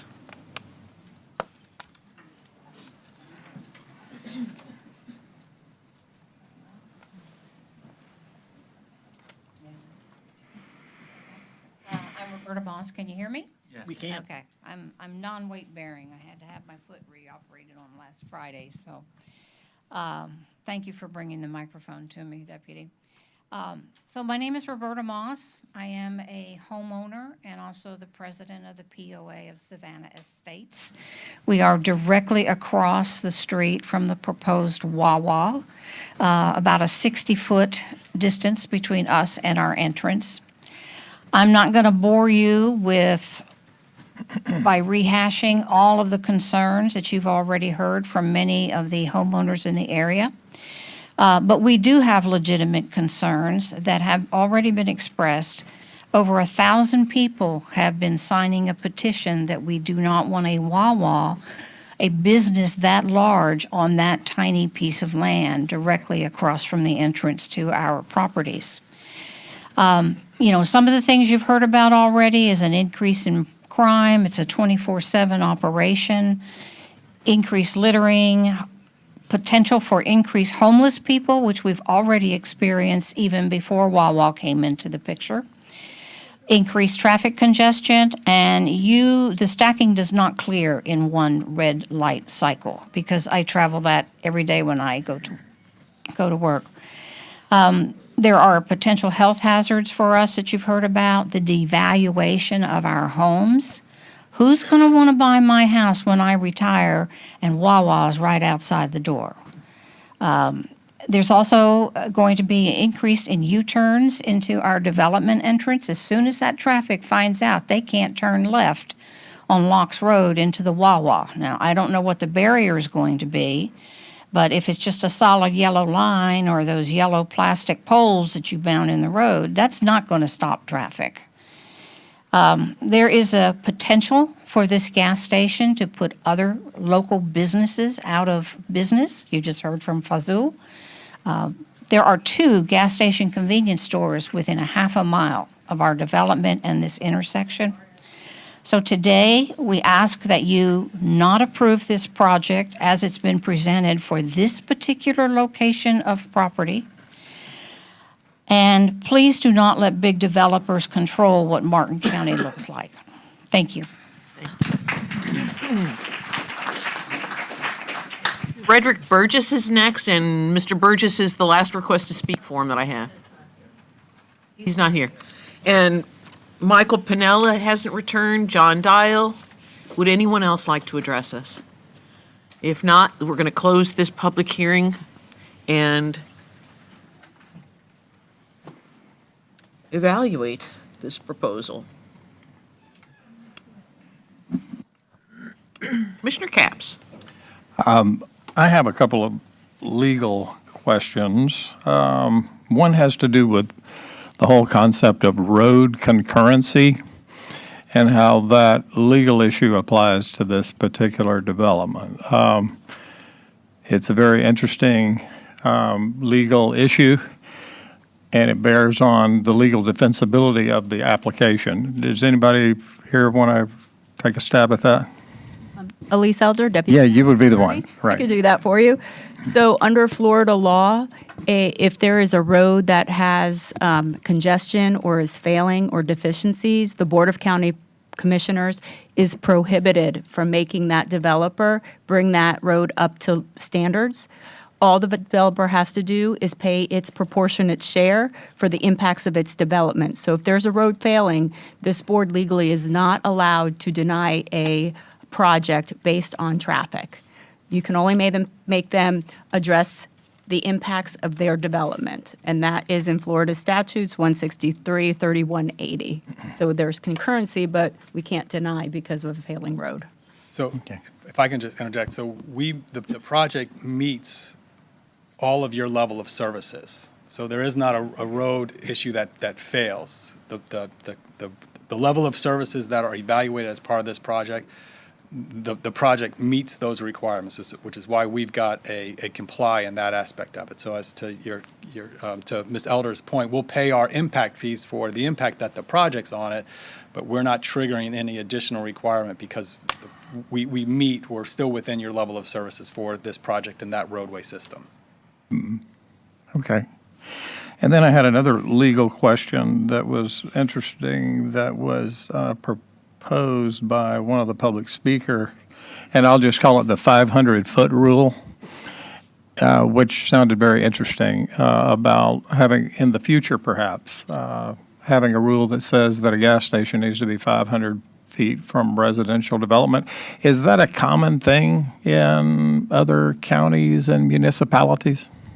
Elise Elder again, Deputy County Attorney. There are some counties in the state of Florida that do have that rule. I think Santa Rosa County has it. That's something we can look at and bring back to the board and add to the standards for specific uses for gas stations if the board wants us to. We don't currently have that rule at this time. Right. And yeah, I think maybe that would be a good item for discussion in the future, if we could bring that back to evaluate the merits of it.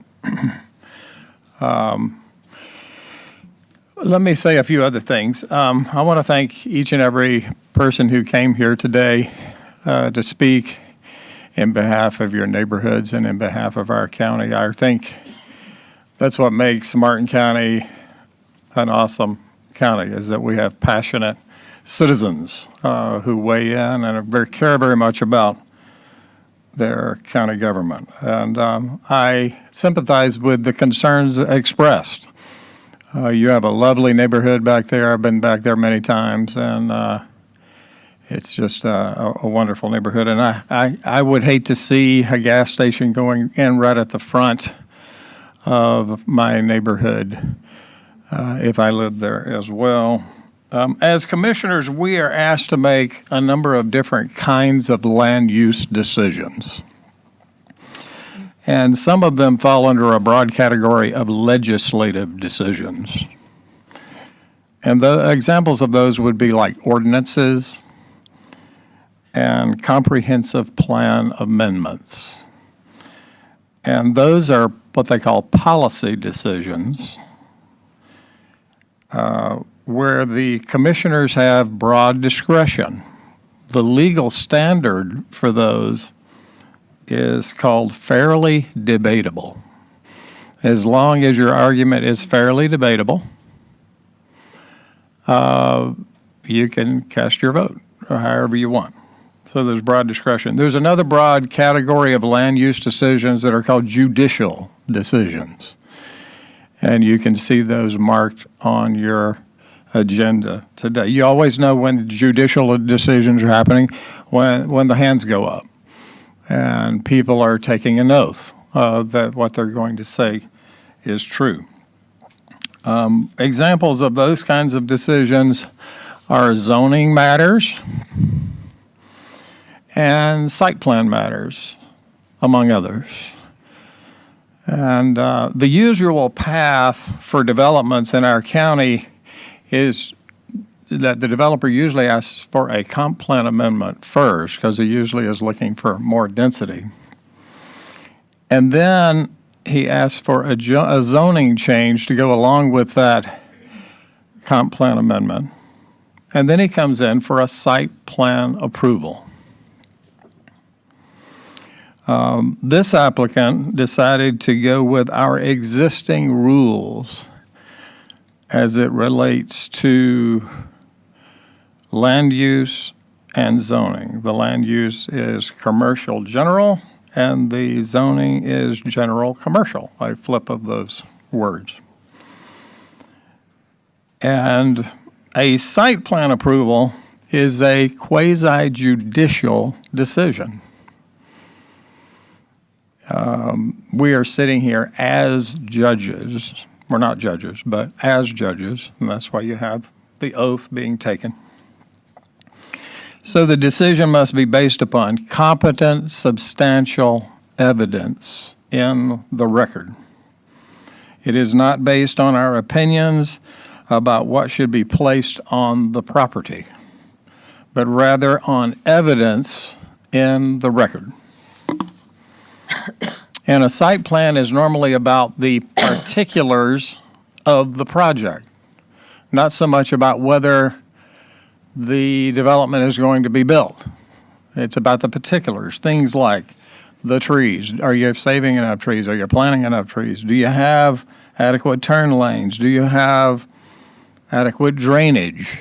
These are the kinds of issues that usually revolve around a site plan approval. And that's what we are talking about here today. This is, if you look at the title of this issue on the agenda, it says site plan approval. It's not a comprehensive plan amendment. It's not a zoning change. It's a site plan approval. And so I don't think the issue before us is whether a Wawa can go here from a legal defensibility standpoint. Telling Wawa to go away would not be legally defensible. As to the site plan particulars of this project, it appears that all the requirements for development are met. So out of my concern for legal defensibility, I would move approval of staff's recommendation. I completely concur with Commissioner Capps. We have very little discretion in this case, as much as we would love to have discretion to protect your neighborhood. I, too, wouldn't want this at the entrance to my neighborhood, but it's an allowable use. It complies with all the requirements. So the only thing that we can possibly, that I believe that we can do, is to try to do some small things that may improve the project. And one of those things might be to add another left turn lane from Locks Road onto Canner Highway. Do we have enough right-of-way? Are there impact fees available? And how much stacking room would that create? Because I know that intersection is already failed. So this is going to just make the matters worse. So let's see if we can improve it. Michael Grzelka, the county engineer, for the record. We have a minimal amount of right-of-way out there to be able to add. Can we add some stacking? Probably. Is it a lot? No. Would it drastically improve the situation? No. Could it minorly improve the situation? Probably. So I mean, there is a section there that could be, but it's not long. It might be a couple hundred feet. Okay, a couple hundred feet gives us 5 additional cars? About that, yeah. Okay, so we do have right-of-way available on which is the preferable side, east or west? It'd be on the west side. Okay, so do we have impact fees available to create an additional lane? I do not know if we have the fees available. I know we're getting additional fees from the Wawa, but we have not done that analysis to see if we have the proper funding. Hey, Commissioners, if you make that a priority, we would bring an item back to fund that additional improvement. Okay. Commissioner Hetherington. Sure. I'll whole list. And starting out by saying thank you for all of you that have come today and expressed your concerns, and I believe added to the project that so we could address your issues.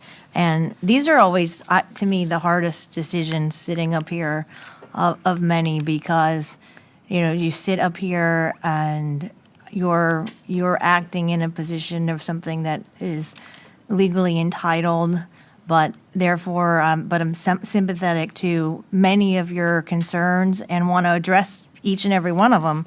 Honestly, as someone that grew up in this area, I talk with my parents. I can remember when that was cattle farms. A gentleman came up. I could remember when the whole area was cattle farms. And, it's hard to think about all the changes, and we look at them and we talk about them at dinner over decades, the changes. But the challenging part I feel like we face for this kind of decision is when something is legally entitled, then when you base your decision, if you don't make the decision that is entitled by that particular property owner, it puts all of our residents in jeopardy of litigation. And that's not the position that we want, because what we find in litigation is we lose control of landscaping and stacking and the negotiations to make the project, I think, even better and better. So while I don't like this and I don't like it for your neighborhood, I did want to ask a couple questions and address some of the concerns that I heard in your and some of the speakers. And some of the things that I recall from sitting up here, I think it was the second speaker, and I'm sorry I didn't get all of your names. He talked about like mandating a limit on a particular kind of industry that we could have, like, for instance, gas stations. And I'll say to that gentleman, I wish that were the case, because what happens when we've tried to do things like that in local government, the state comes in and they come with a big, big hammer and they preempt local governments from doing that. And when the state preempts us, we get things that we really don't want. For instance, on that particular corner, you could have, which was granted and preempted local governments by the state, the live local apartments. So you could have 4-story apartments on that, which would not come in front of this commission. So while I wish that we could limit some of the industries that we don't care for, we are bound by some of the state statutes, and when local governments do that, we end up losing local control. I think Commissioner Capps mentioned the 500-foot buffer. I think that's something to definitely look into in the future. Certainly with an applicant here, I don't believe we can address that with this particular application, but I think it's something to consider and look at. We had Eileen, the third speaker or the fourth speaker, mention what a great neighborhood it is. I completely concur. I have friends that live in the neighborhood. I know my parents at one point looked at moving from Indiantown, our home, and still their home, and they looked at moving off of Locks Road. So it's a wonderful neighborhood filled with amazing people, and we plan on doing the best we can to keep it that way. As far as the fourth speaker mentioned firefighters and how to exit the neighborhood. We talked to the firefighters this morning, and I know that I mentioned this in our private meetings regarding this project. They have a preemption device, so if there were cars coming out of Locks Road, the firefighters do have something where they can preempt the traffic light. Is that correct, Mr. Donaldson? Yes, Commissioner. The firefighters have the ability, when in fact, the system even knows where the direction they're heading, it will turn the signals in front of them and ahead of them to green so that they can continue uninterrupted. So in that worst-case scenario, the firefighters will be able to preempt, and I believe that was from the firefighter who thank you for your service, sir, and the land development, I think Sharon mentioned your LDRs, and have we met all the requirements? I've heard the staff said that we've met all the requirements, and I've heard the applicant. Does this application meet all of our land development requirements? Yes, Commissioner. Paul Schilling, for the Growth Management Director, for the record. I would like to, if I may, just have an opportunity to address some confusion with respect to the landscape buffer, if you'd allow me. I'd be happy not to as well. No, I would like to hear that, and I hope that it shares some insight to the residents' question. Yes. So we have an application on this site with respect to a 40-foot landscape buffer. That's the requirement. So the applicant chose to position that adjacent to the residential area, which is, of course, the requirement. Within that buffer, we have a 10-foot, outside of the buffer, I'm sorry, on the left westerly edge. There is a 10-foot drainage easement that is being dedicated to the county that will process as a bioswale to maintain historical flows from Locks Road to Cantor Highway. So one of the initial concerns early on, months ago, was the gentleman that lives in that area adjacent to the westerly side and his concerns with respect to drainage. So as part of that review, and when we look at these, we look at them holistically. It's easy to take particular pieces of code and necessarily, but you have to look at the big picture. And I also have Karen Sherholm, who is our landscape architect, who participated in the review of this. And I can tell you, we fight about trees a lot. We fight about trees almost every day. And with respect to this particular buffer, it is being enhanced by almost double the requirements of trees. There are 2 historic oaks that are being preserved along Cantor Highway. There is 20% excess open space on this property, which is is definitely uncommon. But I just want to, all of the other requirements have been met. This has gone through several rounds of review. One of the speakers mentioned a previous staff report that I believe was dated 9/20/24. Well, the most compliant staff report, which is in the application, in the record, is dated 11/19/24. So there was a subsequent round between that review. That's all I have. Thank you, Paul. I appreciate that. That goes on to my next note for the next speaker, Mr. Osborne, who is the direct neighbor, and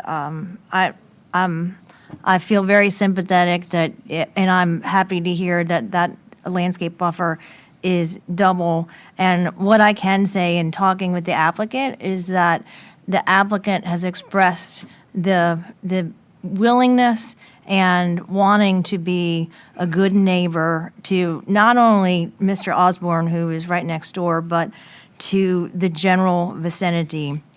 And I believe in having this, which is basically a by right application, to be able to sit at the table and negotiate it over the last year has made it a better project for the neighbors instead of litigating it.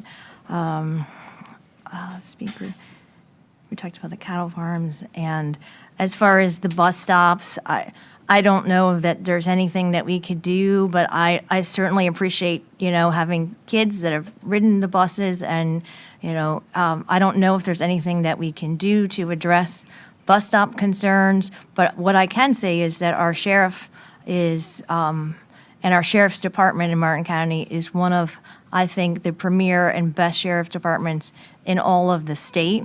So I believe that with them really minding this, that I hope that will give you some peace of mind. But is there anything that we can do to ensure bus stops or?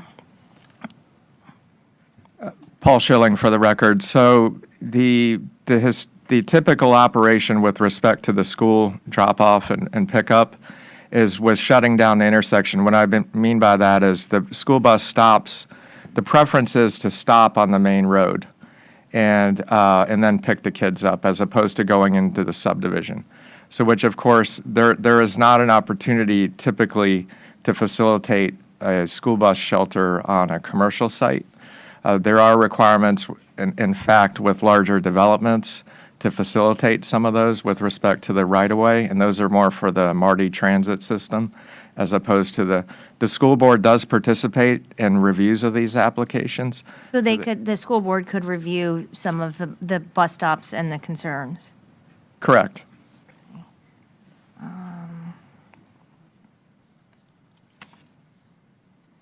And then I'll say the stacking. That was my number one question, as soon when this application was presented, and I met with both staff and the applicant and many of the residents, there are concerns for stacking on Locks Road. I think that having that second turning lane would be valuable, and if we could find a way to utilize those impact fees and bring something to this board, I think that would benefit the entire neighborhood to have that additional, whether it fits 4 cars or 8 cars, I think that would be a benefit to the neighbors. So while I know that this is a hard one, it's one of our difficult decisions, but I hope that this process has helped address some of the concerns, and it's one of those things that it's a by right project, and I believe that the applicant is going to work with the neighborhood and be a good neighbor, and I would have to second that motion. Any further discussion? Yes, I was wondering if we could have a visual of Commissioner Hurd's proposal to have additional right-of-way, if you could show it to us on a picture, exactly what is meant there. Michael can correct me if I'm wrong, but I believe this area, green patch to the south of Locks Road, would be the general area. Correct. The current right-of-way line is over on the back side of the sidewalk where that truck is sitting at this point. The only additional stuff we looked at a little bit is where the pedestrian crossings might have to change to be able to make the additional right, because that right turn lane would move over into the green space. So there's a little, it's a tight intersection, so we have to look at all that part of it as well to see what we could get to get additional stacking in there. I guess where I'm going with this is, should I amend my motion to make that a condition to the motion? Is there, Commissioner, if I could add, I think what you can do is either you can follow it up with a second motion, or if you were to include it, you would to direct staff to bring back a project to add the additional turn lane. It'd be your choice to whether you amend it to include it as an item. And, but I believe, as Commissioner Hurd had suggested, that this was a separate initiative for the county to take on, to use the impact fees that the development would generate, plus any others that we need to satisfy improving this intersection to add additional stacking.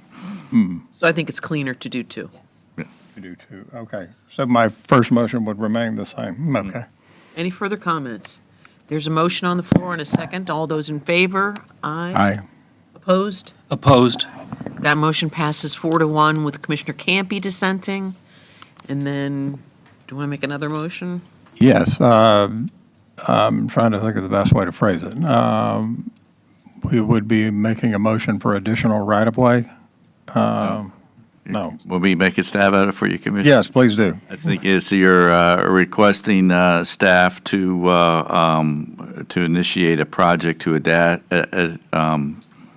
add additional lanes for stacking at the Locks Road intersection, and to bring back an agenda item for funding of that project.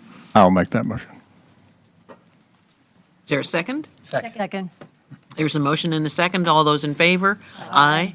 Opposed? That motion passes unanimously. So we have finished that item. We're going to now break for lunch.